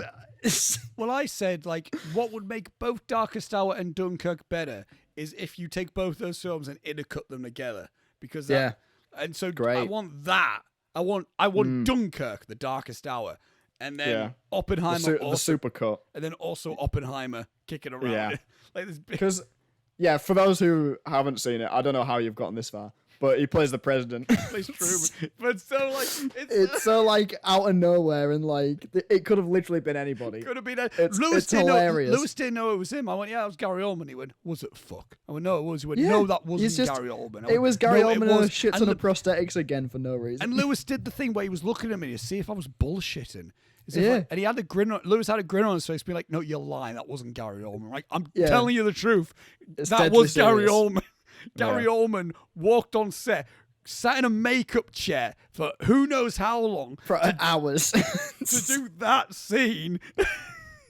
Where he basically, and I've seen so many people making jokes about it on Twitter, which I'm enjoying that it's becoming a meme. That it's just a scene where Oppenheimer comes in and he goes, I feel really, really bad. We should stop doing bombs. And the president just goes, stop being a fucking bitch. Get out of my office, you big bitch. There's and as he's leaving, you hear him in the background like a fucking school bully being like, don't let that crybaby in here again. Or it's just... I was like, that's hilarious. What a strange fucking scene. Bizarre. That's the actors. That's everyone that we could have said it. No, one thing I want to talk about before leaning into wrapping up, talking about Oppenheimer, is the bomb scene. Let's talk about the bomb. And we're on about the use of sound in this, and the fact that it does just go silent. And it's holy shit. It's such a well done thing, and I think this is I think. If anything, this should be looked on as oh wow, this is one of the better war scenes in a film. That regard. It's I don't know, Yeah, no, it's just really fucking well done. It's insane, and I love like everyone's performances in it are so good. You know what happens because we live in the year 2023, and that's after the year 1945, I believe. It is, yeah. So we know what happens. We know it goes fine, and the bomb goes off and whatever, and you know, and then things don't go fine. Yeah, and then things go horribly, horribly wrong. We're in a terrible situation. Please stop killing each other. Everybody, hey, please, stop it. Please. But there still manages to be tension where, like, the countdown's happening. I'm like, okay, I know that I make movies. I know you put a little countdown in there, it gets a bit more stressful. Yeah. And I'm like, I see what you're doing, Chris. And then that guy just fucking runs out the bunker. And I'm like, where are you going? What are you doing? It's like, instantly I was freaking out. I was like, where's that guy going? He's going to get a better view, turns out. But like, in the moment, you're like, fuck, what's he doing? Yeah. But like, yeah, the second it goes off and, hey, silence. You know, I'll take back everything I said. I screenshotted that tweet, didn't I? Yeah. Where Christopher Nolan said there's no CGI in Oppenheimer. I screenshotted it. And I said, I'm keeping the receipts for later. Seeing it now, he's probably right, actually. I think he probably wasn't lying. Probably did just like... Yeah. Yeah, he did a few explosions. He probably comped them together, which is fine. But it's very real and it's very well done. And the weird, like, close-up inserts of fucking swirling stuff... It's like it's kind of beautiful, but it's also kind of the worst thing that's ever happened to the world. Yeah. And like Benny Safdie's very good. Yeah. He's watching it. He's like, oh, that was good, wasn't it? Or whatever. And it's like it's kind of as soon as it happens, and obviously this is intentional, but the whole movie kind of shifts into being a weird psychological horror movie for a bit. I think I know what you're going to talk about. And is it the conference bit afterwards? Yes. Well, there's that, but it's just kind of like it happens, and you get obviously the line that we knew would have been coming at some point in the movie. I'm surprised that they didn't do the whole speech. Yeah. Like we didn't just do a scene of Cillian Murphy doing that speech. I am destroyer of worlds, and yeah, you just hear him. You just hear that line. They're like, I am become death and all that. You just hear that. And then it shows everybody fucking celebrating and whatever. And there's like, it's just suddenly gets such a weird vibe going on where you're like, some people feel awful straight away. Yeah. So some people don't know how to feel. Some people are just like, fucking yeah, we did it. And you kind of sat there like, oh, I don't know how to feel. This is so weird. Yeah. No, that scene's great. And then it's my favorite scene of the film is that conference scene. Again, this is what I wanted from Nolan. This is just this is everything I wanted from Nolan in terms of how to visually tell a story. I don't need Robert Pattinson telling me very important information over audio that I can't hear. You know what I mean? It's like it's like it's not Cillian Murphy sat talking to Emily Blunt saying his bad feelings, saying he feels bad about it all, or over explaining why it's bad. Yeah. It's the moment we see him in the press conference, and then the audio goes, and we hear like chair moving. It's not just completely dead. We just hear like, we don't hear all that, and then we start hearing just cries and screams, and then like a big white flash of light, and then he sees like that close up of that woman's like face just like flying off. And then he steps in a burnt corpse, and I'm like, "This is fucking incredible!" Like this is just, like I'm getting chills just like watching that moment. I'm like, we didn't see Hiroshima, we didn't see Nagasaki because the whole film is from Oppenheimer's point of view. He would have never seen that happen, but he would have known the effects. I want a better way to do that in a cinematic form. Then have those like that's just fucking like that's like stuff where I'm like Nolan hasn't been this creative in so long, and it's in a biopic. You know I love the thing before the light comes in where the background's kind of shaking. It's like this weird like glitch and warping effects going on in the background, which is very cool. And then it's like what I did notice as well is that happens in a scene before the bomb goes off. It does, yeah. No, it does. It happens in one of the meetings with Robert Downey Jr. where they're all sat around that table and he's talking about it, and you see the background start shaking. I remember at the time thinking, what the fuck was that? And then when it comes around, it's like, that's what I think the structure of this does really well, is things he does structure, although, as I've said, could do with a fucking title card every now and again. I just think, like, the way that it's structured is so well done in terms of, like, paying things off. Everything's placed in the exact same way, in the exact right way to tell the story that he wants to do in the most impactful way he can, which is sort of, chef's kiss. And that scene's just, yeah. It made me feel so sad. I think overall, I think like the film, it works really well and shit like that. I think it does a great job again, because it is like, yes, we are following a man who made this horrific thing, but I think like what the film does a great job at is showing like this, like almost like you could see what he was doing. He wasn't doing it in the regard of like, you could see like every point of thing where it's like, if they don't do it, Germany's gonna do it, or if they don't, someone else is going to do it, so we need to be the first to do it. And you can see he's doing it because he's always had this like thought, like he just has that knowledge anyway. So and he's always like had, like, again, the film opens where he sees images and you can see like it's like, you know, like how like it's any form of mad creative or any form of creative where it's, I think we talked about even when Soul did it, where where it visualizes an artist's creativity. And it's like, it's not necessarily like image, like it's like when we picture a film, we don't necessarily imagine words, or like, I don't even necessarily think of scenes. We just like have feelings that we want to show, and our mind just shows that in whatever way. And that's an example of like Oppenheimer. He has like these things in his head, and we're seeing that, like the light waves and sparks and, you know, all this stuff. Really cool, creative things.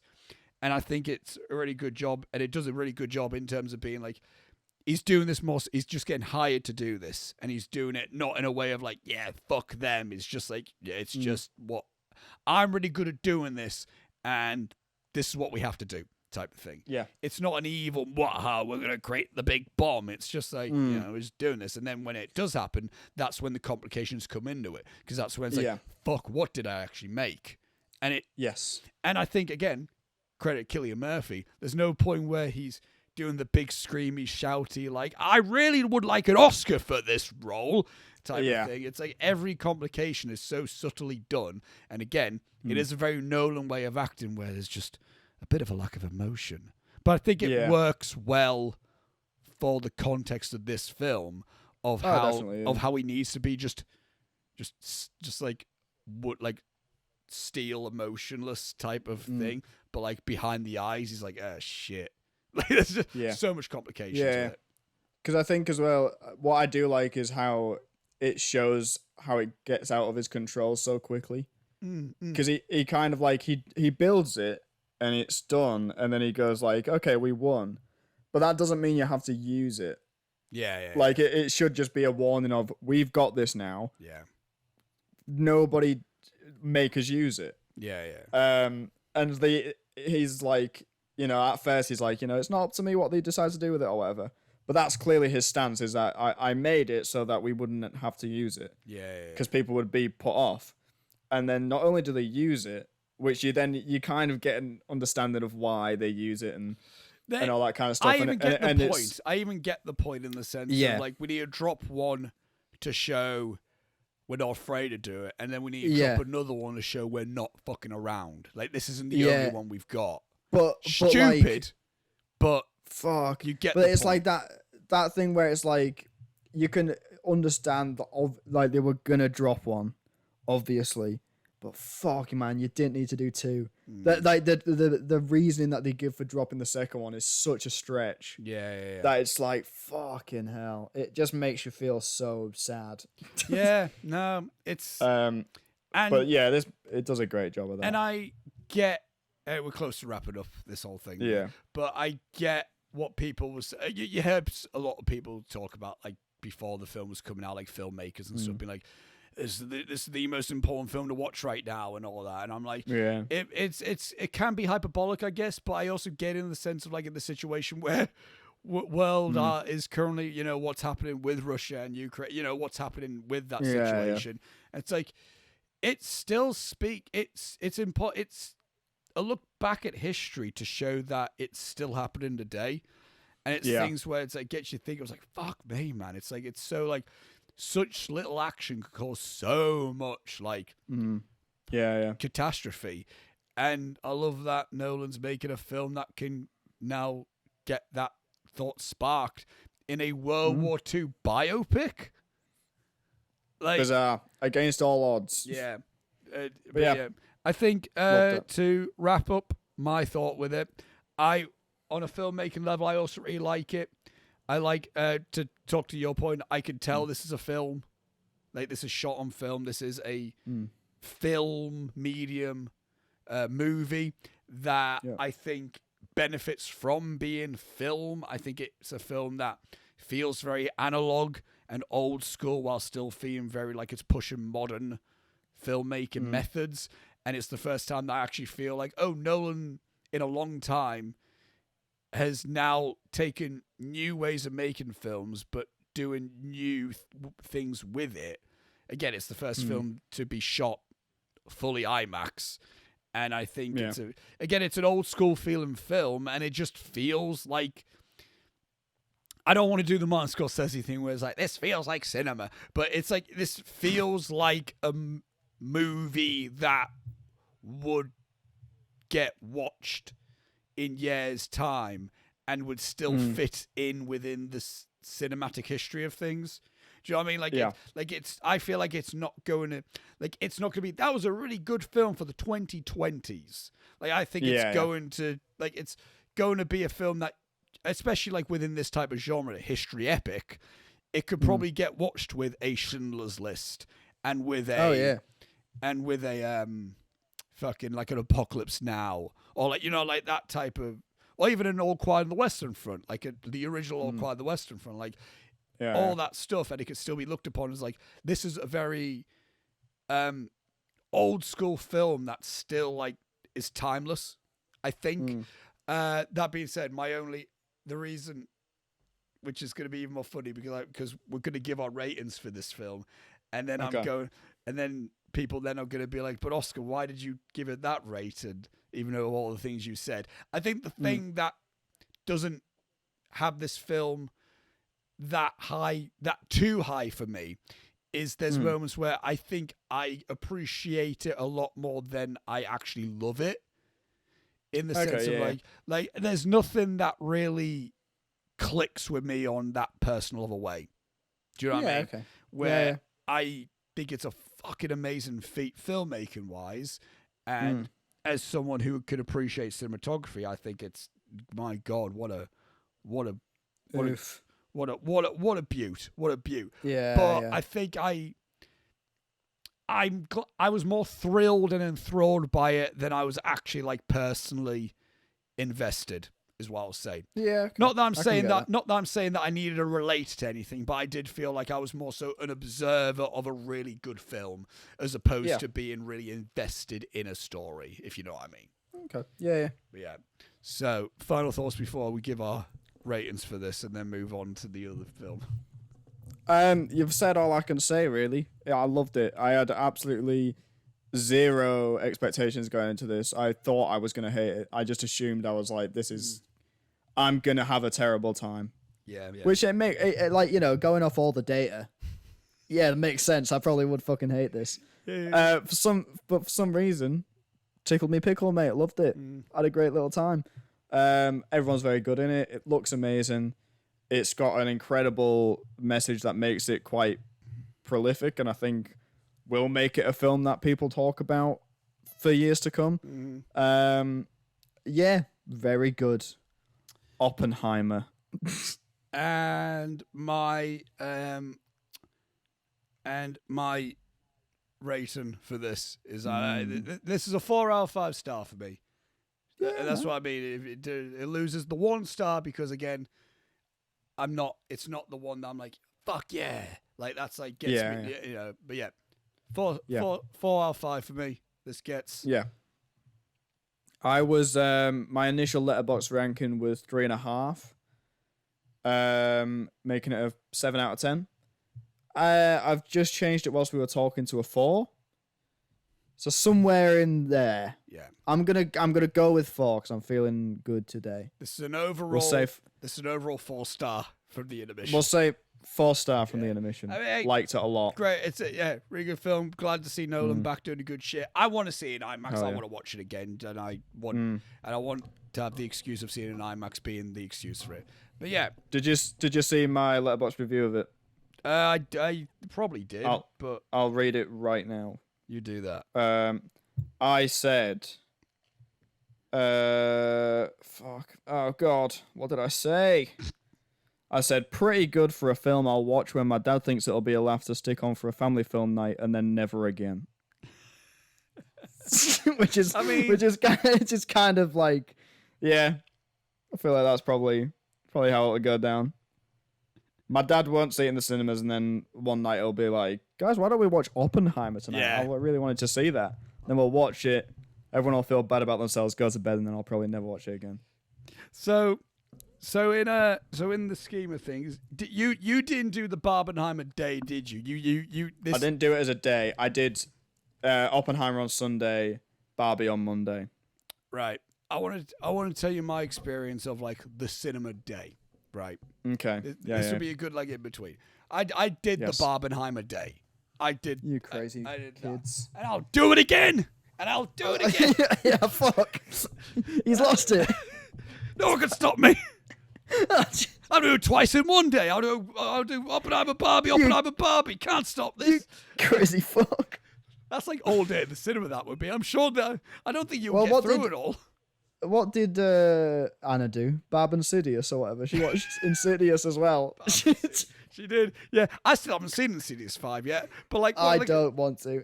I dig those films enough, so I will eventually see Insidious 5. But no, so we went in. We did the 1:10 screening of Oppenheimer. Oh yeah. And then we left the film. It's a bit late, isn't it? 1:10. Yeah. To start a fucking double bill. No, because the film ended about 20 to 5. The plan was then. Oh yeah, okay, that's not too. The plan was then we would then go get dinner and have some drinks, and then 7:30 for Barbie. Oh, that's fair enough. So that's good guy. But walked out of Oppenheimer again at 20 to 5 or something like that. Yeah. Pink. I just see pink everywhere. It's just so. And I'm like, Jesus Christ! I walk out. It's in the foyer. It's just pink. There's so much. Yeah. I'm like, oh Jesus! And I'm like, well, we'll see what the 7:30's like. And then I did a little thing because I had a black. I had the shirt that Conor Dorian got me for my birthday, where it's a picture of Cillian Murphy as Oppenheimer, and it goes one ticket to Barbie, please. So I wore that. That's good. I wore that, but then I had my black cap on for Oppenheimer, and I switched to a pink cap for when I did. Very good. Very nice. So I did that, and then we walked out. We went to TGI's, had a meal. I had 4 Purple Rains. Wow. I was I wanted to get a little bit buzzed for Barbie because fun next time. Sure. Yeah. I didn't want to get wankered, but I wanted that. Barbie's a cocktail film, innit? You know what I mean? So what you're telling us is that this review is not going to be impartial. No, hang on. Yeah. I wasn't drunk. These aren't Jackson Wharf Purple Rains. Is all I'm saying. Okay. Yeah. These are TGI Purple Rains. Yeah. So I might have spent quite a bit at TGI's. Maybe over £50 was my side of the bill. My God. Was my side of the bill. Jesus Christ. You know what? It's Barbenheimer Day, a national holiday for us. Yeah, make it what you will. Why not? We don't get a lot of these cinema days, so why not? Yeah, and then, fuck it. So we drive back in because we have to drive out of a section in Teesside Park. You need there's where the cinema is, then you drive to a little bit to TGI's and then drive back. We're driving back. Okay. We park outside of the cinema. Pink. We walk in, more pink. It's just the cinema's full. It's so full of just people wearing pink. Lewis and Victoria didn't know what was happening. We see a massive line. It's 5 minutes to where the film's apparently meant to be starting. So me and Lewis are looking at the line and we're like, that might be for us. And then like Victoria asks like the usher, and he goes, screen whatever for Barbie. Yeah. He goes like, the back of the line. So the screen. Oh my God. So I go like, and then Victoria's like, I've never been in a cinema like this before. And I'm like, you clearly didn't come see Force Awakens when that came out. Yeah, fucking hell, that was rough. But like, it wasn't as bad as that. It's like I've had few times when, and I always love the feeling of like a packed cinema. It's always fun. Yeah. It's like it's that. It's like it was Force Awakens opening midnight. Like that was like it was like that. It's every time I've seen The Room in Tyneside. And it's now Barbie. And also, what was the other one? Oh, and It. The first It was weirdly packed. Yeah. But yeah, so that was my experience going into it. And then we went in and we're just, again, the screen's just full. Surrounded. Just pink. Just also. But like what was weird is like the seats that we had. Because Lewis said, the cinema's going to be packed. Like these are the only seats we could get, these 3 seats. Okay, that's fine. And it's like 3, but the seats... It like in the Showcase Cinema, it was a set of 4 seats and then a gap and then more. I'm like, so is there going to be just a rando next to me? Like just one person who got? There wasn't. But I'm like, I could have made a mate. Imagine that. Like just that'd be cute. Like just be like, did you see Oppenheimer? Did you see that? Yeah. Did you do that, or was you just coming here for Barbie? I could have done that. I could have pulled that day, but I didn't. Well. Wishful thinking. Yeah, that's how I met your mother at Barbie. No. My mum specifically? No, that's I was gonna say you've met my mum many times. Jesus. Like, hang on a minute, you. Hang on a second. Are you a gentleman? I shouldn't full name my mum on a fucking public forum. Jesus. But yeah, Barbie. I assume you did. Yes. Did you have as pink of an experience? Well, so I went to see Oppenheimer on a Sunday, and there was groups of like I would say 15-year-old girls seeing Oppenheimer dressed in pink. Oh, so they were doing Oppenheimer. They were doing the thing, and I was watching them thinking, what? Just the people that are clearly going because they want to see Barbie, and then because it's the trend. Yeah, they're doing the bit. There's people where I look at them and I'm like, do you know what this movie is? Or are you just doing it because it's the trend? Because I think you're going to... If I was 15, I'd probably hate this. But, like, I don't know. If you're excited for Barbie, I think, personally, I would say doing it as a double bill in one day is the wrong way to do it. No offense to you. No, I had a good time. I had a great time. If you're a cinema person, great. But you're gonna, if you're a bunch of fucking 15-year-olds, you're gonna have a shit time with Oppenheimer. You just sat waiting to watch Barbie. Just go see Barbie. No, you are. Yeah. And I also think that I would predict, and this could be wrong, couple of weeks, a dramatic drop off in box office for Oppenheimer. Droppenheimer is coming in fast. I can feel it. People are gonna stop going to see that movie now that this whole thing's out of the way. I will predict as well. Oppenheimer will get a re-release during award season though, and then that'll get. I would imagine so. Yeah. But yeah, so I went to see Barbie. I went to work on that day, 8:30 till 5:30. I then went straight from work on my own to the 5:30 showing at the View in Leeds. You legit today one ticket of Barbie, please, and that was. No, I bought it on my phone beforehand to avoid the horror, to avoid the bit. Yeah, to avoid the bit. And so when you were saying there was one free chair next to you, and you thought, is there just gonna be some random guy? I was that fucking guy for like 6 people.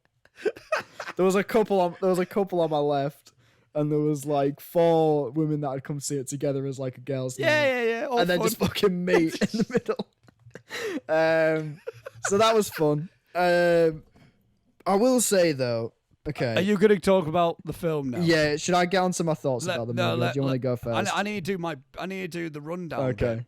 Bit. The second. Oh yeah. Oh shit. Yeah. Do your rundown. I need to do the rundown bit. And the second thing as we'll be talking about, the second thing we're going to talk about in this double bill is the 2023 comedy adventure Barbie. Film directed by Greta Gerwig, written by Greta Gerwig and Noah Baumbach, based on the toy by Mattel. Never thought I would say that. Jesus. The film stars Margot Robbie, Ryan Gosling, and many other Barbies, and many other Kens, and one Alan. The plot synopsis of the film, according to IMDb, is Barbie suffers a crisis that leads her to question her world and her existence. Accolades the film holds. It has a 90% on the tomato meter and an audience score of 87%. At the minute, it holds a 7.5 out of 10 on IMDb.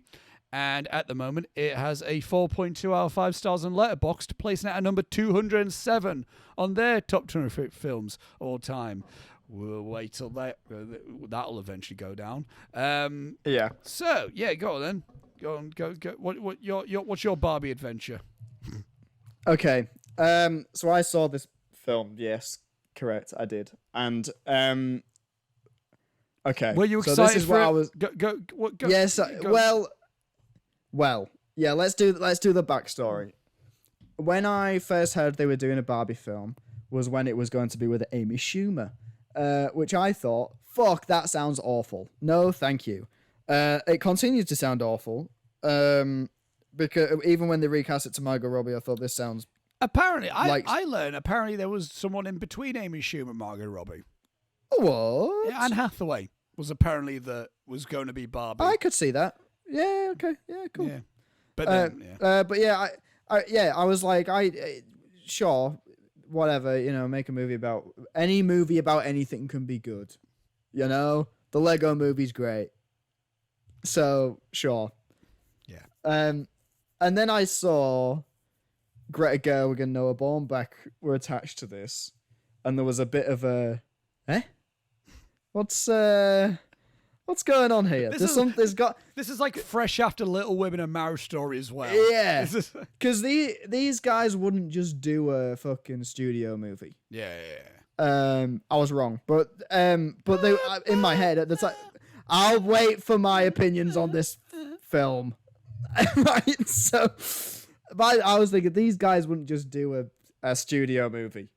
There's got to be some twist to this. So that's what I was like, this is very interesting. Okay, you've piqued my interest. And I can get behind the whole film Twitter being like, making the meme. It's going to be the fucking best movie of the year. And it's like, haha, yeah, okay. I get it. Funny. Yeah. Haha. And then the Barbie and Oppenheimer thing, I can get behind it. It's funny, sure, right?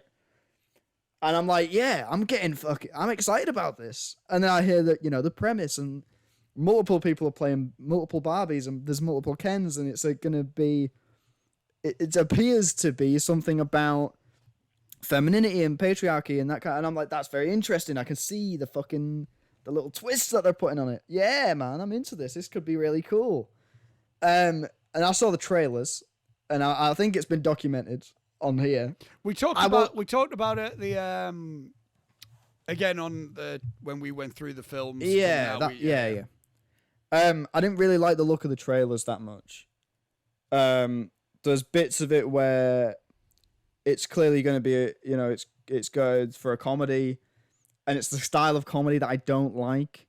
Right. Like the thing, like the two things that I remember pointing to in the trailer and being like, oh no, I don't think this is going to be for me. Will Ferrell shouting about it being a fucking catastrophe or whatever. It's like, oh, this could be catastrophic or whatever. And it's like, oh, okay, I see what we're doing. Fucking chill out. Also, the bit where Barbie reveals that she's got flat feet to her friends. And that one person goes, like, shouts flat feet real loud, and then starts going like, bleh, or whatever. Yeah. I was like, oh, okay. Yeah. This is going to be like, yeah, okay. It's not my kind of thing, but I have faith that they wouldn't just do a silly comedy. this is gonna, there's gonna be something to this for me. I like how you added the for you. I like how you added the for you. Yes. So this is my thing with this, right? Okay, is that before I start talking about it, two things actually. I didn't hate this. I didn't dislike it. I liked it. I didn't love it, and I think I'm so happy that this movie exists for the people that are loving it. Yeah. Because, it's great to see people going to the cinema again and see people talking about a fucking movie. It feels like no one's talked about a film in like years. The last vibe that I had was like Everything Everywhere, but even then that's like, I think. But that's filmy people. That's what I mean. Yeah. I mean, like, that film did eventually bleed out during award season, but like I also feel like that's similar with Parasite. Like Parasite came out and only started getting really talked about because it was the awards film. And then everyone was like, oh, okay, this is, but this is like right off the bat, films out. People are like, yeah. It's now a week old, and people are like, it's the thing. Yeah. And I'm glad that it exists for those people, and I'm glad of the things that it's doing. Like, especially, obviously, it's huge in the LGBT community. I'm glad that that's a thing, that they have like a fucking just a great like fucking brilliant movie that they can look at and be like, this is great and we love this, and that like there's trans representation in it. Like, one of the Barbies is portrayed by a trans actor, and all that stuff is amazing, great, love it, well done everybody. But for me, I personally, this did not click for me at all. It's very funny in parts, sure, but like what was exciting me about it was people before it being like, this movie is really saying something, and it made people emotional and all that kind of stuff. And for the people that did make emotional, I'm so glad that it did.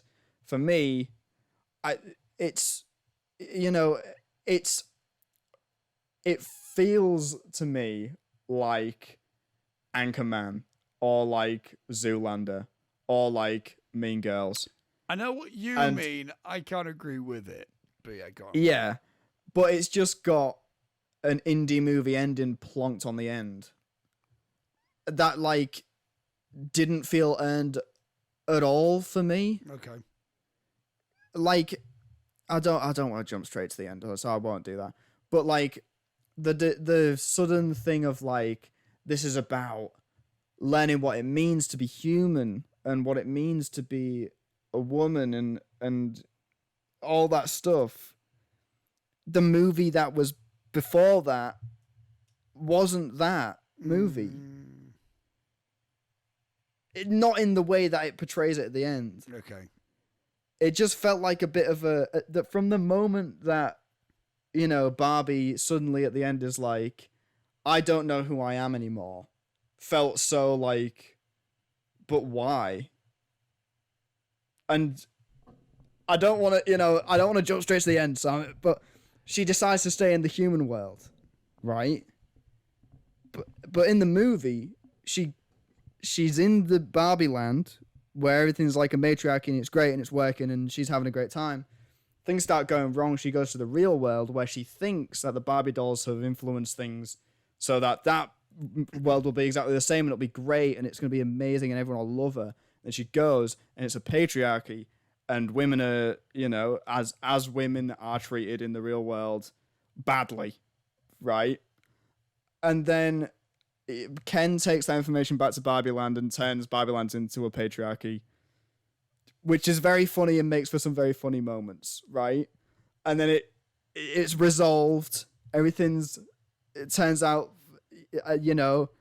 which I'll get onto how they resolve that and that, sure. And then Barbie's decision at the end is, I want to go to the real world and be a real woman. Why? Because you've been to the real world and you know it sucks. So why would you do that? It just kind of was like, we want to have an emotional ending about what it means to be human at the end. But it's not earned. It's just a kind of thing of plonked on the end. Right? Or am I just like losing my mind? I don't know. So my history with this film. Sure, yeah, fuck it. Yeah, sorry, go on. Oh, shit. I just realised we didn't do any of that. You did that, and then you did stop. Yeah, I'm so sorry. Because I've got so many thoughts on this. There's a reason why I didn't commence in a dialogue, because I hadn't said my bit yet. So yeah, sorry, go on. So I apologise. So yes, I was excited for this film.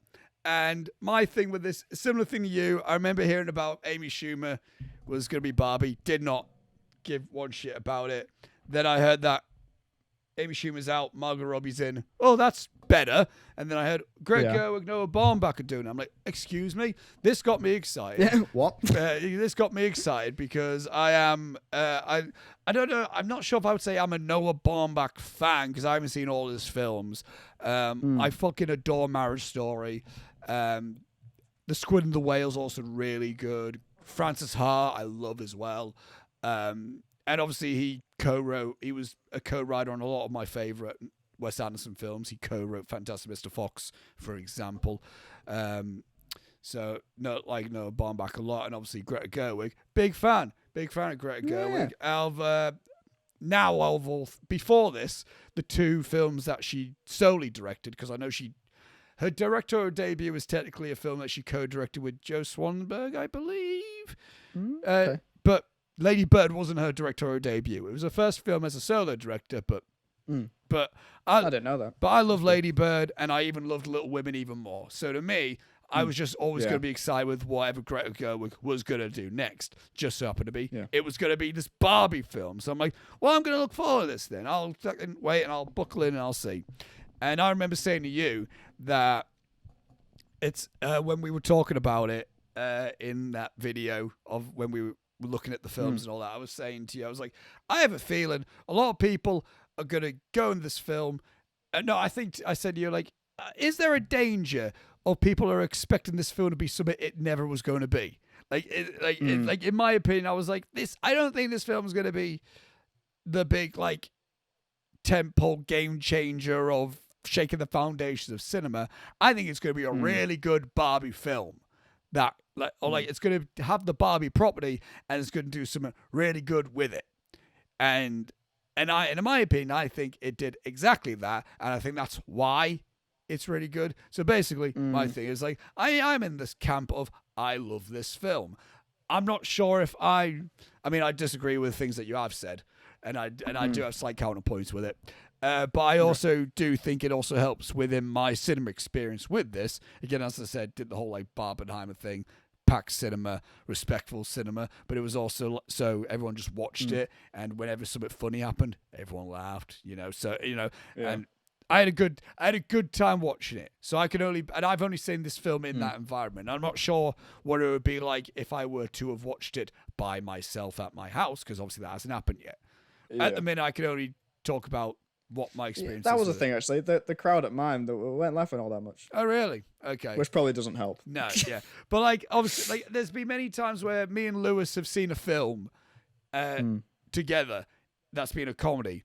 And it's, to me, and there's been so many times where, like, the comedy just hits so much that me and Lewis, like, vibe instantly, and we know exactly, like, me and him just start laughing because of something funny. Like, even like the little moments. Again, like, examples of films. Once Upon a Time in Hollywood was that film for me and him. As soon as here, put these on. Don't cry for the Mexicans. Me and Lewis like, okay, we know exactly what this is going to be. Going to be fucking right up our street. This is going to be a Knives Out. Fucking anything that happened there, like Michael Shannon being like, Nan, why don't you eat food? Or like, I would not eat one iota of shit. I'm like, this is it. I'm just going to be howling with this. So many times where I've had that. And to me, Barbie was like that as well. There was such a long period of time where I couldn't stop laughing. To me, this is the humor is so fucking it for me. And I think that's what really does like nail it for me. Again, as soon as I see like, film stars, like, okay, this is fun. The 2001 thing, the whole thing where she's like waking up, getting shower with no water. I'm like, I get it. It's cool and meta. This is neat. And then it's like Helen Mirren narrator and shit. And there's things like, this is Barbie, this is Barbie, this. And it's like, and this is Ken. And he's only ever happy when Barbie gives him attention or whatever. And he's just stood there just like with his surfboard, just like, kind of just like fuming a bit. And it's like, this is just funny. It's just funny to me. I don't know. It's just, it's so simplistic, but just so like, it just knows what's doing. That I'm like, I just find that funny. Or like the bit of like, he's running to like surf on the wave, he bounces off. It's so absurd. I'm like, it's just fucking brilliant. And I'll be here all day if I'm talking about everything that made me laugh in this. There's too much that made me laugh in this. And I'll tell you what, the vibe it gave me, and again, I'm not the target audience for this, and this might be a thing that I'll save at the end to wrap up, because it'll wrap up what I'm thinking. But I'm not the target audience for this. So, but what I will say is like the vibe that I got from this, and obviously I've since watched like interviews and stuff, and Greta Gerwig has said her watch list, and it's a lot of old school Hollywood shit. There's a lot of stuff. Funny enough, it's stuff that we've talked about on this podcast, and also funny enough, it's stuff that you haven't liked. Right, okay. Good. Like Greta Gerwig has said the Umbrellas of Cherbourg was a big influence. Oh, I saw that, yeah. The Red Shoes was big, like stylistically on this.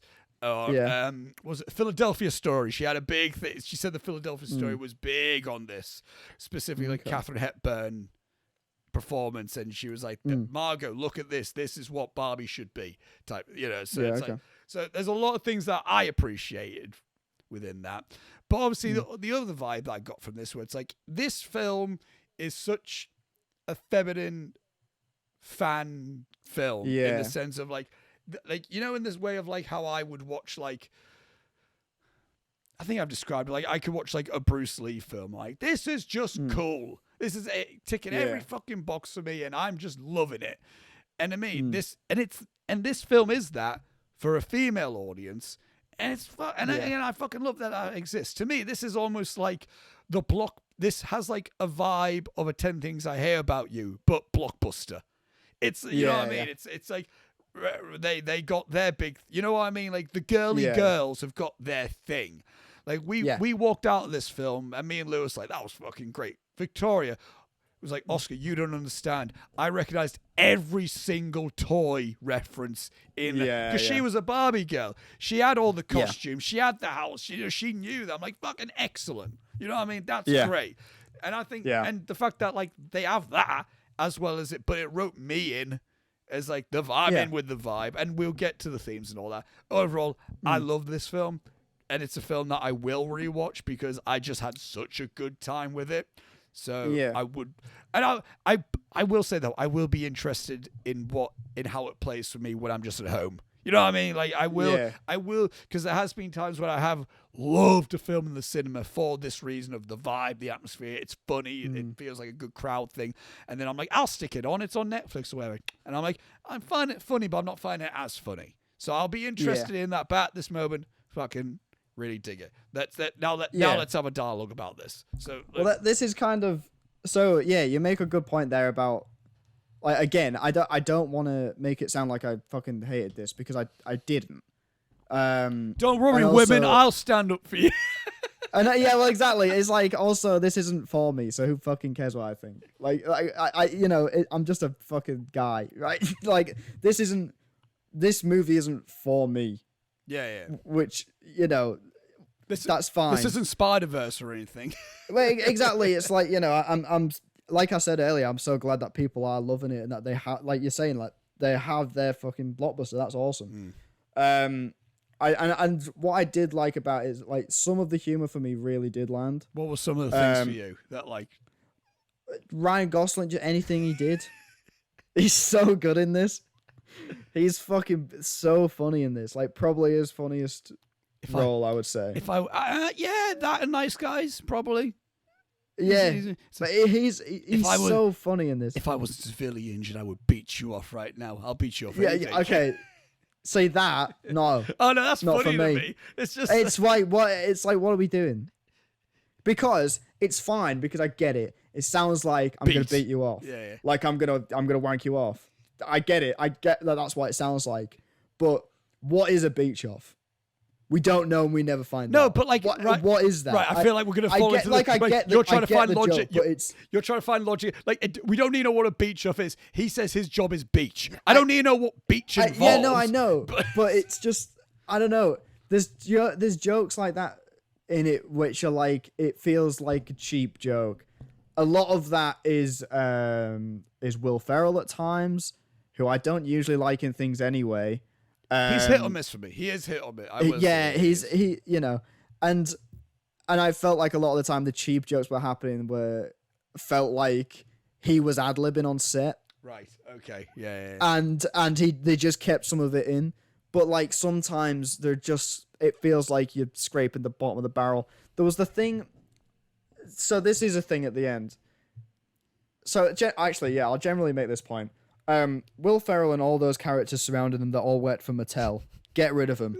What's the fucking point? No, it's those characters and that idea of Mattel being a thing in the movie, pointless, only exists so that the corporation making the movie look like they're in on the joke. That's the only reason. They've made money for years off this in bad ways. But now they're putting a movie out and they're like, we're going to be in it because we want to be seen as being in on the joke. You can see straight through it. Yeah, but for me, I could anyway. Yeah, but I don't think like Noah Baumbach or Greta Gerwig are like getting bent backwards when writing that. That's clearly them writing that into it. Like that's not a studio note. I know. But why? What do they add to the story except being a boardroom full of men to show that men are in charge in the real world? But we know that it's another layer of meta-ness, is what it is. That's what it is. It's another additional like bit about it with it. Yeah. But they don't after being introduced, they don't do anything. What did I did? Well, for example, I didn't need them to be the big bad villain. I just needed them. You know what I mean? I'm fine with them being a bit silly and dumb. But they come back to Barbie Land, and again, they don't do anything. The whole plan happens, and there's no point in them being there. And Will Ferrell's character has this whole thing of like, sometimes he's saying it's all about money, and then sometimes he's saying he just wants to make little girls' dreams come true. And then at the end, Ugly Betty says, why don't we do an ordinary Barbie doll? And he says, that's a terrible idea. And then somebody says, but it would make money. And he goes, oh, I meant it was a great idea. Again, cheap joke. And also, what is the morals of this guy? What is his character? Is he a money-grabbing character and that's the joke? Or is he actually got a heart of gold and that's the joke? Which is it? No, I found it like the heart of gold is simply a facade. Is that what it is? He's a complete sure. He's a complete caricature. He's not three-dimensional at all. That he is. In this very campy-esque comedy, he is another just plonk character. You're just a bit of like, you're not meant to be anything. You're meant to. He is. It's daft to say in a comedy film, but he is comedic relief in. You know what I mean? He's not. Yeah. He's not meant to be. Which is like. He's not meant to be this like commentary on anything. It's just like you're a daft little man. Is what it is. Yeah, which is fine. It didn't. That whole portion didn't land for me at all. Everything that sticks out with me is I just remember the bit about like again. It's just like little funny daft things where it's just like where he just what is it? Where it's like where it just goes like somebody tickled me or something like that. Yeah. It's like don't hug me or whatever. I'm just again. It's like stupid random shit like that makes me laugh. I'm like, what the fuck? Like, but there's like sometimes the random stuff I find quite funny. John Cena just randomly appearing is great. I love that. As a merman. That's hilarious. As a merman. Yeah, just fucking pointless. And also Margot Robbie's great in this. Obviously. What I want to highlight is like obviously everyone is saying obviously Ryan Gosling's again like he's amazing, he's great. Yes, he is, but also Margot Robbie. You know, like Margot Robbie is also fantastic. In the same reason why we said Cillian Murphy is Oppenheimer. It's like I feel like if you're getting any enjoyment from Barbie, a big credit should be Barbie, should be Margot Robbie. I think like Yeah, no, I maybe she isn't the scene stealer, so that's why. Yeah. But I also feel like, but she's just as good as Ryan Gosling, I think. Yeah, she's great. I like cast-wise as well. I also quite like Kate McKinnon. Yes. It's weird Barbie. Yeah, she was great. You know, I really liked America Ferrera. I called her Ugly Betty earlier. Apologies. She's called America Ferrera. I really liked her in it. Simu Liu? Yeah, sure. He's not in it that much, is it? Like, you know, he's the second most Ken. Yeah, he's in it enough. You know, God, as a Doctor Who fan. Oh yeah, God, you. I was wrongfully excited about him. You were, yeah. He's got like what, 1 line, 2 lines, maybe. You see, because he's not big, so why would he have been like? Hey. No, but he is. But he ain't. Hey, have you seen Sex Education? No. Yeah, well, shut the fuck up then. Right, it's one of the biggest shows on Netflix. What are you talking about? Right, okay, but is he the lead Get out in of Sex here. Education? Yes. It's Asa Butterfield, isn't it? It's him and Asa Butterfield. Oh, well, I only know Asa Butterfield. And yeah, Gillian get Anderson. The fuck out of it. Yeah, fucking Ender's Game looking ass. get out of here. I would thought Hugo first, but you know, you think Ender's Game, I guess. You fucking would. Boy in the striped pajamas looking ass. Looking at it. Well, I'm not saying that. That was a bad one. No. It's a good film. What do you mean a bad one? It's a good film, that. Yeah, No, yes. I know. Yes, I'm saying culturally, morally, it's a bad call. Anyway, I can no longer unsee it when Reese said to us at one point where it's like he got told he looked like Asa Butterfield, or like he looked like the guy from Sex Education. I'm like, yeah, you kind of do a bit. Yeah, he kind of does. He kind of really does. But yeah, I think if I'm going on positives, I think cast is great. Everyone's really good in it. The production design and the costumes are insane. I think if this doesn't win production design, what the fuck's the point? But yeah, what's the point? What's the point? What's the point in that award if this doesn't win that? It's incredible. They built Barbie. They built Barbie. Yeah, it's insane, man. It's so good. I think it looks really nice at points. The stuff in Barbie Land is really good. No, this is exactly what I mean. I mean, it kind of works in the sense of the real world is very just bland, mundane, whatever. It doesn't have any of these things, but it also does look like, which is weird because the cinematographer that Greta Gerwig got for this film is Rodrigo Prieto, who, when I read off his credentials, Robbie, obviously he did Killers of the Flower Moon, which we'll see in a bit. He shot the Irishman. He's like Martin Scorsese's recent cinematographer. He did Silent. He did Silence. He did Wolf of Wall Street. He did Argo. He did there's more. He did Brokeback Mountain. He did Babel, 21 Grand. He's just really like he's done a lot, and he's done a lot of really prestige, good-looking films. And it's weird that the real world stuff doesn't look like that. It's odd. It looks like a car advert. No, it is. I mean, there is one point where this is definitely there is a scene. Oh my god, the scene when they're driving away from Will Ferrell and all his goons. It just looks like a fucking Super Bowl commercial. Like, what are we doing? I mean, fair one, but like, the cinematography. But I do agree in that sense where it's like cinematography's good. Barbie Land, great. In Barbie Land, it's great. And everything else, and there's sure. And most of the film is Barbie Land.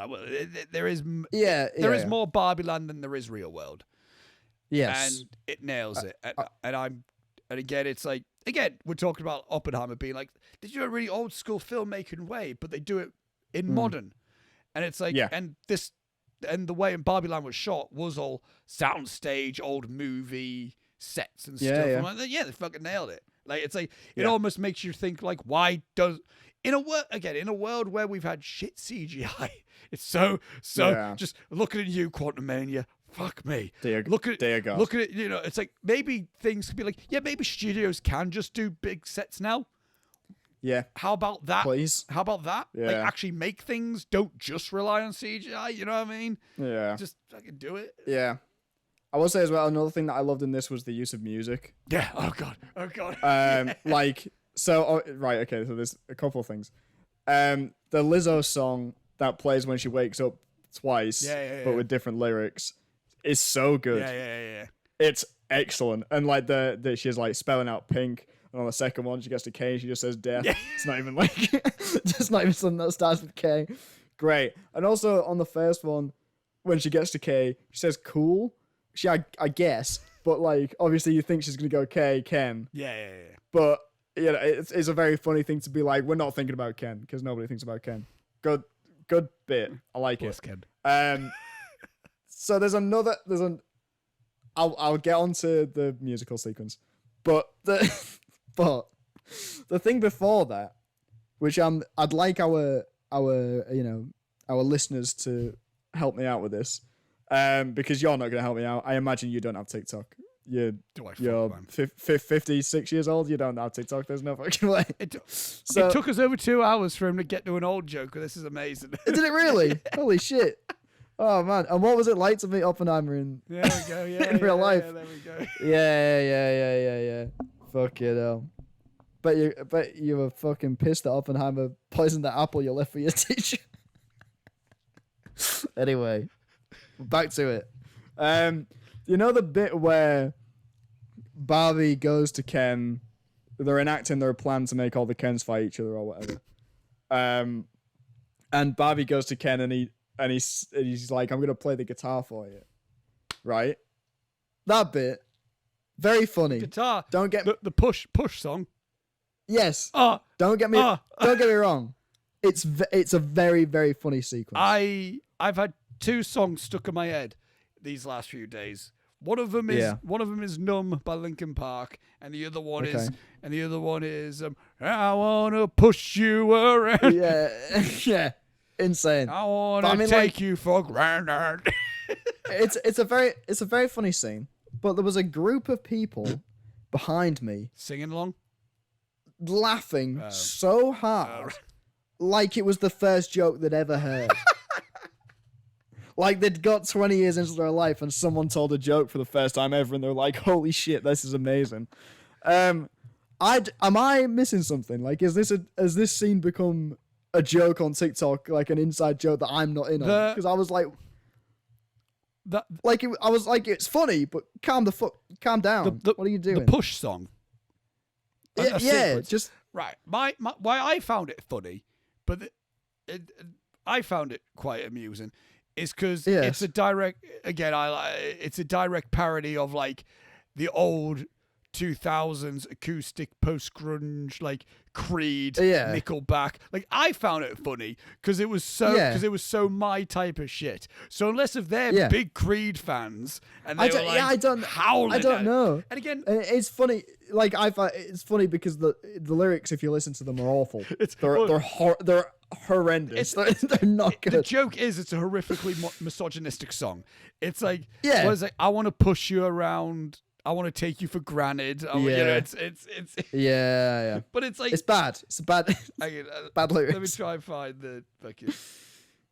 But yeah, they were laughing so fucking hard, and I was like, it's funny, but like, am I not? It made me feel old. I was like, am I not in on something right now? Like, what the fuck's happening? Have I missed a fucking trend or something? I don't know what's going on. As far as I'm aware, again, I'm an Instagram Reels person. If I am anything, I am anything, I don't need another app that can do that thing for me. Is all I'm saying. So, no. But yeah, and the only thing that's like, is this worth commenting at this point? I might do it. But it's like obviously like the thing that is getting the most like memed on my end is the fact of like the I'm Just Ken song. Like, when you're... it's so good. It's fucking brilliant. Fucking brilliant. God, I love it so much. That whole scene's fantastic. Okay, I'll add a third song to the songs I've stuck in my head. It's Numb by Linkin Park as of late. Yeah. It's Push from this. And it was also I'm Just Ken. But it's the loop of I'm Just Ken. I'm Just Ken. What was it? Like... Anywhere else I'd be a 10. Anywhere else I'd be a 10. When I see love, she sees a friend. I'm like, what a and it's the song goes so flash dance all of a sudden. Then there's Grease. I'm like, this is incredible. This is amazing. Then it goes even more ballady where he just goes. It's like, this is great. But like, I'm seeing a lot of people like go like, I'm already seeing things where people go like, so are we just going to lump this in with Fight Club of guys just missing the point? I'm like, I don't think we're missing the point. Okay. And are you countering what I'm going to say? No, I'm not. Okay. No. Right, because I'm going to say, yeah, well, fuck you, man. I did miss the point. What I'm going to say is like, because I think like, a lot of people are saying like, I'm hearing a lot of people saying like,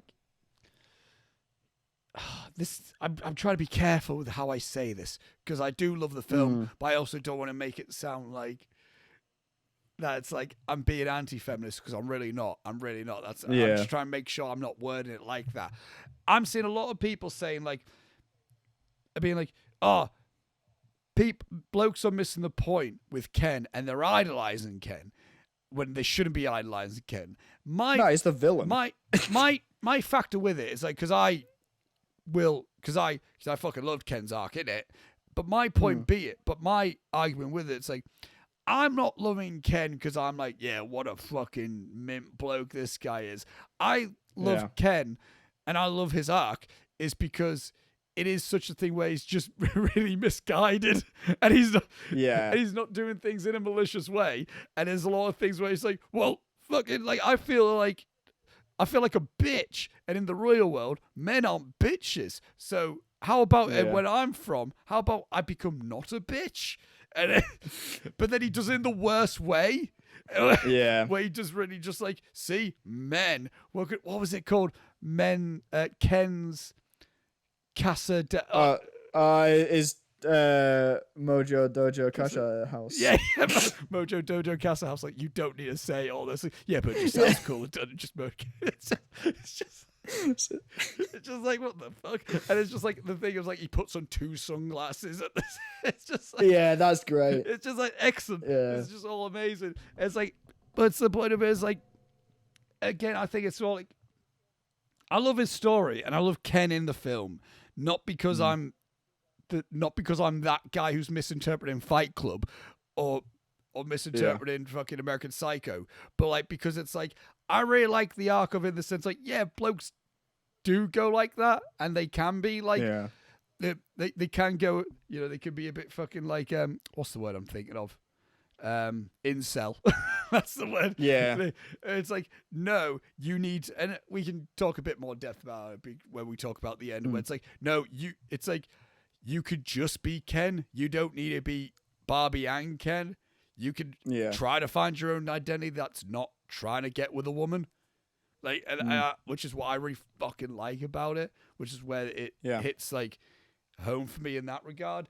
But again, I think like the song's really great in that regard as well. Again, it's a funny ass song. It's a good, it's a tune, and it's like, it's like, you know, it's got like, you know, again, I think all the lyrics in like every song has lyrics that are intentional. Like, there's no like, quick, let's just get a hit out. It's like, there's all reasons for what are being said here. You know what I mean? Yeah. Again, the Push song, again, if you just listen to the song on its own, it's like, that's a horrifically misogynistic song. It's like, it's as if it's really meant to be in the context of the film. Yeah, that's the point. It's meant to be a guy being like, hey, let me play you a song, and just being really, really just like, look, not degrading. I'm really bad with like words. patronizing, just being like, see, let me play you a song. You're gonna find me really fit right now because I'm a guy playing guitar and I look all smoldering and that. But I just really want to take advantage of like your emotions and just like, and there's that, and then it just like pans out. See, just like all the Kens in a campfire singing to a Barbie. I'm like, this is just funny shit. Yeah. This is just funny shit to me. And then and that one Ken that's playing the drums. Wasn't That's good. And again, to me, I find it funny. It's like, this is so close to being just a Creed music video, which is so like, I find just so funny. I'm not sure if that was the intention, but that's the vibe I was getting. I'm like, if I start seeing like Ken in like with his arms wide open, like with the wind flowing into him, I'm just gonna like applaud right then and there. Didn't see it, but, you know. Yeah. But then it's the moment where it's like, where Barbie stops paying attention. He goes, "Hey, what the fuck you doing?" Yeah. Fucking look at me. Who are you texting? That was very funny. The bit where he freaks out is like, who are you texting? It's just too accurate to some guys that I've seen before. Just fucking chill out. Any chances of being stuff that we've actually been witness to together? Yeah, no comment. Yeah. Let's end it there before we accidentally end up naming people. Yeah, don't worry about it. But like it's. I think the humor hits when we're watching something so ridiculous, but it's actually centered around that's like one joke that I did like a lot was the one where Margot Robbie's on about not being perfect or whatever, and then Helen Mirren's narration comes in and he's like, note to the studio, if this is the point you want to make, Margot Robbie is not the best cast. It's like, you mean this drop dead gorgeous woman? Jesus Christ. Yeah. Fuck me. That was very funny. Because exactly, it could have, because if like you just got Margot Robbie, who's got a little bit less makeup on than she has had on, going like, I just don't feel pretty anymore. I'm like, you need to like make some punchline now. You need. Yeah, exactly. But no, to be fair, but I also understand in the sense like some women who are stunning go through phases being like, I'm just not good looking. It's like, what the fuck are you on about? And it's like, because she's comparing herself to other people. And it's like there is reality of that or whatever. Like you have people who, are, again, it's like, I'm all the reason why I always have to say this as well. It's like, yes, I'm not just bringing it. I'm not just saying, well, also from a men also, but it's like I'm saying that because that's my perspective as a man. So like anything that I feel like it's a relation to, I can have to, it's like, which is, but also I think this is why this film's also really good, because I think there's points that, yes, it is made for women, and there are points in this film that are specific to women experiences, but I also think there's a lot of points in this film that are just societal, that aren't just gender. Whereas like people can feel bad about something. It's like, well, I'm not pretty enough, and that that's or like I'm not happy enough or whatever, or like I'm not good enough. Where it's like, what do you mean you're great? But you're like, but I'm comparing myself to this thing that's really good, and I'm not that good, so I'm just shit then. And you always get in your own head. And I think like, again, great example of that. I feel like there's examples where like, again, I go, I'm a bitch. Or like, again, the only thing I can really compare it to, because the only thing I've ever been properly complimented about is my work. It's the only thing I have been complimented about. And I've said, you're really good. I'm like, I don't think I'm that good. And then people go like, what do you mean? You're great. I'm like, but I'm not that great, am I? So it's, it's like things like that where I think the film does nail really well in that. And again, while also having a really fucking funny joke of being like, note to self to the studio, maybe don't cast Margot Robbie. Yeah. If this is your point. Yeah, I don't know. I think for me, because I've just realised the time we've been talking for. No, I know, yeah. Dear God. But like, I think for me, the cast is amazing. The set design's great. It's shot nicely sometimes. Like, all that stuff is great. It's just the script for me doesn't work. Okay, fair. I mean, yeah. Like, bits of it are very, like, the bits that we've talked about are very funny. But all of the emotional stuff didn't hit for me at all. Like, none of the... Everything emotional felt like an afterthought to this movie that was a lot of improv and people having fun on set. You see, I don't think a lot of it was improv, though, because it is a Greta Gerwig, Noah Baumbach script, and I think a lot of that is... But Noah Baumbach's such a stickler for, like, no, you need to say all the words on the script. But he didn't direct it. No, but he co-wrote the fucking thing. You know what I mean? But he's not there to be like... I don't think Greta Gerwig is as fucking stick to that. No, Greta Gerwig is from Mumblecore background as well. She did come from Mumblecore, that whole thing. Yeah. But I don't know. Like, I think, but like your point there, but I think like the emotional core was always underlining throughout the film. It's like you were saying, like, and now out of nowhere, there's this point of her being a bit whatever. It's like her moment of identity is throughout the whole film. It's like, it's like the moment where she's first in the real world, and we get like that little close-up thing of her, and she's just a bit confused. Like, there's all like she's always questioning her place in the whole thing. But it's linked to how America Ferrera's character's feeling. Like, she's starting to have those emotions because America Ferrera's having those emotions. No, I know but so it's not her having that. But she's gaining. Do you know what I mean? No, I know what you mean in the sense of like, because the whole like fictional world of Barbie Land is like, it's the physical. It's like the toy is almost like the avatar almost of like a real thing happening or whatever. It's, you know, and the whole point being like, as a child, you express your emotions through a Barbie toy or whatever. So whatever you're feeling as a kid, you're making the Barbie feel that way or whatever. And in this scenario, the emotional the existential crisis not single, but the existential crisis mother is got hold of the Barbie toy. So now that Barbie is feeling that. Yeah. I personally can maybe look at that in the same way of like, you know how sometimes like you're fine one day and then all of a sudden your emotion just isn't fine. And there's no necessary reason for it. It just is. In this world of Barbie, that is the reason for that emotion to happen. Yeah. It was just like, I think there's so many bits with that surrounding that America Ferrera character, and I think she's great, but that concept character and the whole arc of that character with the daughter and stuff, none of that felt like anything. Okay. Like the relationship between the mother and the daughter and how they don't like each other, but then as the movie goes on, they start to like each other again. But there's no reason for it. There's just a couple of scenes where they smile at each other because they're like, isn't this a fun time? And now they're just okay again. Yeah. None of that. There's no emotional crux to that story. They're just okay again. No, I can agree with that. Like I get it, but I also feel like that storyline probably plays a lot more harder for. Well, exactly. Again, we're saying that, and I agree with you. That was an emotional core for me. Yeah. But I can totally imagine like a girl in her 20s being like, yeah, I had that relationship with my mum. You know what I mean? Or like, you know what I mean? Yeah. I can totally imagine that. I wouldn't be surprised if Greta Gerwig semi-based that off her. You know what I mean? I wouldn't be surprised. I don't know. Whereas like, you know, there's instances where I can go like, I get a lot from Ken's storyline because this reason. You know, it's like, which I'll get to towards the end as like the wrap up of it. Women aren't going to get Ken in a certain way because they're not they don't have that perspective in the same way but they might get that with America Ferrera or whatever. Yeah. I'm not getting that because I'm not a mum of a daughter. Yeah, but I also don't like what I'm saying is I don't think that's a perspective thing. I think it's just it's not there. Right. Okay. It's just not in the script. These things, like the emotion bit.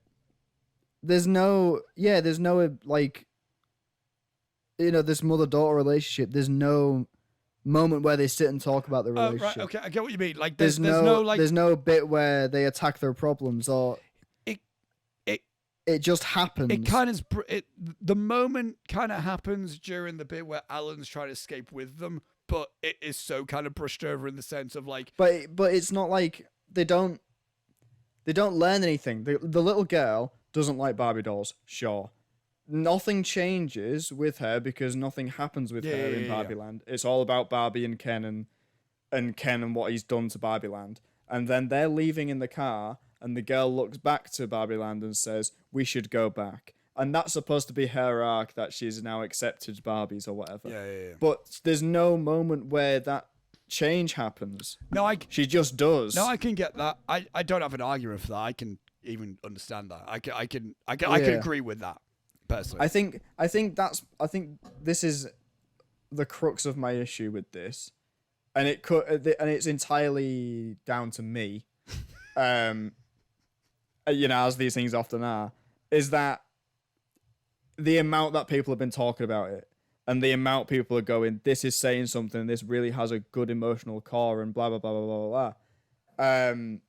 And I went to it, and it tries to do those things, but none of it's actually there. It's the kind of shell of something like that, but it's just a studio comedy.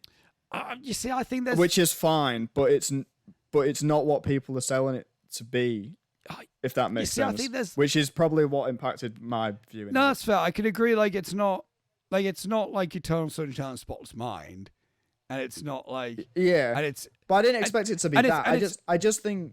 Like, people saying this should be nominated for Oscars, I completely disagree. I think like if you set design, sure. Everything else, no.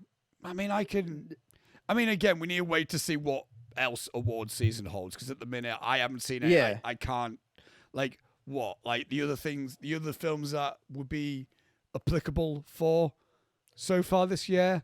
Again, we're not counting Fabelmans and stuff, because that came out for us this year, but that didn't, But like what? Like there's Oppenheimer.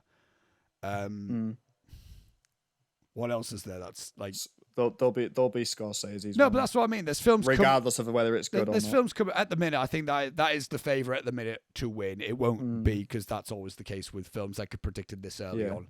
But like there's that. Yeah. There's like there's a few Past Lives I'm hearing great things about, but again we haven't got that yet. Yeah. I haven't got that yet. Or like, but like at the minute, right now, if you were to ask me, but again there's so slim competition.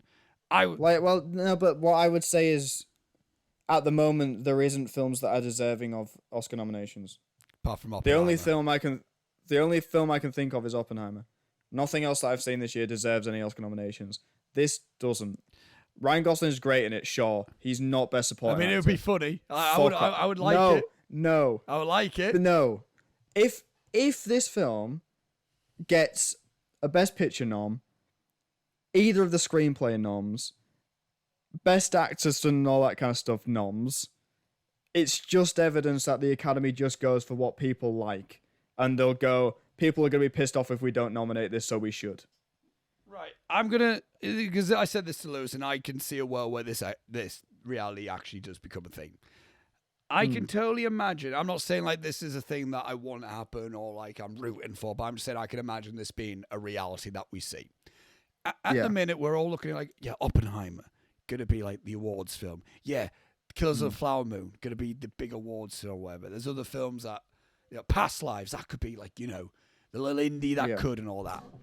I can totally see a world where Barbie is the everything everywhere of this year, in the sense of, I remember at the time when Everything Everywhere All Once came out, we all really liked it. It was really big within the filmy community. Film Twitter loved it. Letterboxd loved it. It was all hyped. I remember thinking to myself, I'll be very surprised if that gets anything in the Oscars, just because I can imagine the Oscars will just ignore it. What ended up happening?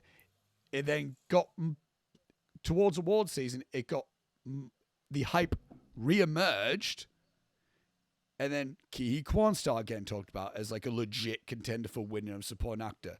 You got Jamie Lee Curtis getting like slowly built up over Angela Bassett. For some reason. You got Michelle Yeoh getting talked about loads more. The Daniels started being a lot more prominent, and they became more like people that were like, oh yeah, this is more realistic that it's going to happen. And because it's not a really heavy drama talking to people, but it's a film that a lot of people got really behind, and it had things to say, and it's very accessible and watchable, but also did something really creatively different. I can imagine. I'm not saying that it's exactly going to happen, but all I'm saying is, I remember last year people were like, yeah, probably like Fabelmans is going to win. Yeah, probably. What were the other? Banshees of Inisherin's probably going to win. And then, then more people talk. It's like, yeah, but we all like Everything Everywhere better, and that's just what ended up happening. I can see a world where people go like, yeah, Oppenheimer, heavy drama. Yeah, Killers of the Flower Moon, Scorsese. This could be his award season. Same thing as last year. Yes, Spielberg. This could be Spielberg's award season. I can imagine a world where then people start being like, Ryan Gosling's really good. He's never got an Oscar. I can imagine that world. I can imagine a world where like, oh yeah, Margot Robbie's really good in this. Hey, Greta Gerwig's a really fun presence and a really fun personality. That, hey, you know what?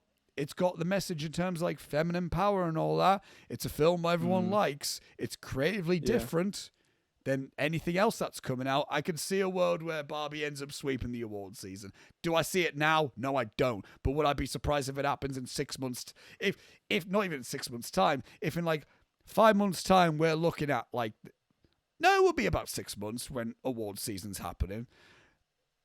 I can imagine that happening. I'm not saying I'm rooting for it to happen, but I also say don't count out Barbie being a big random contender, because it's got the audience for it.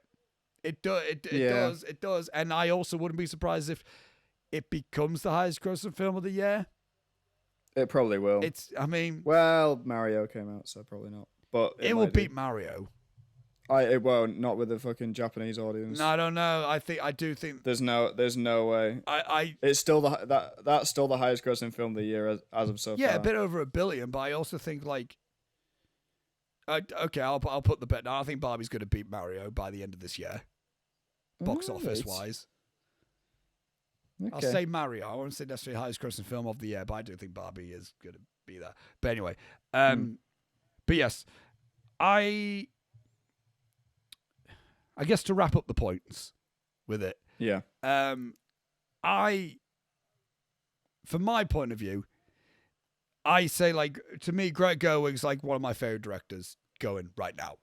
She out of the 3 films I've watched from her, she's knocked out the park each and every time for me. And the one thing that makes me really excited about Greta Gerwig as a filmmaker and really gets me like invested in her films, she has a habit of making films that I'm not the target audience for, but she always manages to make these films that I always end up really connecting with in that time of my life. Weirdly enough, there's always something in one of her films that are always very like, oh, that's what I needed to hear right now. Like, Lady Bird came out. I'm 23 watching I'm 22. I'm 22 watching Lady Bird. And I'm watching a film about this high school girl in early 2000s Sacramento, California. That's not, I'm not any of those things, but everything that's happening with her, especially with her relationship with her mother at that point, it just clicked with me. I'm like, okay, that's like everything that's I needed to hear. It's everything that a 22-year-old me needed to hear that moment in time, and it just fucking got it. I go see Little Women. I'm like 24 years old. I'm like, this new film. Come on, okay, I'll see it. There's just something about it where like, and there's just that one moment where like Saoirse Ronan's being like, it's the specific moment where she goes like, I'm so sick of this being like feeling like I feel like I need to be in relationship. I'm so sick of hearing about that, but I'm so fucking lonely. And that's some of that 24-year-old me needed to hear nearly a year after going through a breakup. You know what I mean? That's just something I needed to hear in that moment. Yeah. And I'm 28 years old going to see fucking Barbie, and then here's Ken going through a bit of an unrequited love situation. Yeah. Surprisingly enough, I'm watching the Barbie film being like, I need to hear this right now. And it just is that. So for some reason, somehow, Greta Gerwig's always making films that shouldn't click with me, but really do. And I'm never going into the films being like, I need to hear this right now. I'm just like, hey, Greta Gerwig's got a new film. Let's go and see this. And I'm going like, fuck, shit. Wow. Okay, then. Yeah. Cheers for that, Greta. I didn't know I needed to look at myself right now, but you just made me do so. So that's where Barbie over goes Oppenheimer for me, because I didn't have a moment like that in Oppenheimer where I reflected on myself in some way. So that's why Barbie just clicked with me a little bit more. Apart from having a whale of a time, list a few things that made me howl laughing. The out of nowhere just shots fired on Snyder fans. Fucking loved it. So cheap. Had me howling. Didn't expect it at all. Okay. Well, as this list goes on, we'll say which bits also made me laugh. I know. It's just that did not. had me and Lewis just belly laughing to it. And the other thing that I had a chuckle at, and that Lewis just went at me, you got called out there, the Godfather jab. I just like, you know what? That's funny. That was good. That's good stuff. That's funny enough. And I've also been that guy. But so there you go. Overall, had a really good ass time with it. I'm gonna watch this again. And I'm really glad that we have a filmmaker like Greta Gerwig going right now. Yeah. Is that thoughts before we say our ratings? Yeah, for me, I appreciate it, sure, but it just wasn't. I think it's that thing of once the hype dies down, And if I watch it again now knowing what it is, I'll probably like it a bit more. I still don't think I'll love it. I don't think this is ever going to be a Robbie Tweedale, like, what a brilliant film that is. Yeah, it's just, it's fine. It's funny in places, but a lot of the time it felt like an overly drawn out SNL sketch. Some of the jokes land for me, some of them don't. It felt a bit muddled thematically, and I don't think the script is very tight and very 100% in what it's saying, which probably without a lot of context in what I'm talking about doesn't make a lot of sense, because it's very obvious what it's saying, but some of the stuff nearer the end is a bit all over the place for me. Why is my dad ringing me? Go away, Dad. It's 10:30. Go home, Dad. You're drunk.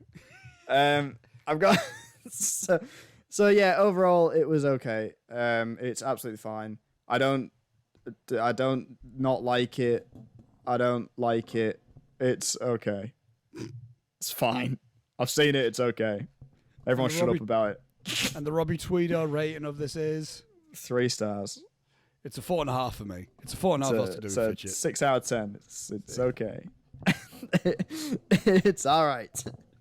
So there you go. That's Barbenheimer. Yeah, man. We've done it. There. We'll go through other shit next time. I was going to say, let's go straight into the outro, because dear God. In 2 weeks' time, we'll go through other shit. There's not loads more we need to talk about. Why 2 weeks? What's going on? I'm on holiday next week. Oh, you loser. Oh, yeah, of course you are. You're in fucking Wales. I'm getting back here on Wednesday, and then I'm filming in Newcastle on Thursday. So, unless you want to try and shove a record thing in on Friday night, Robbie.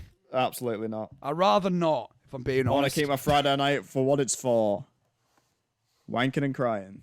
Do I have a thing next Friday? I don't actually. I don't have anything on the 4th. But the following week, I'm in Leeds, aren't I? The 4th of August?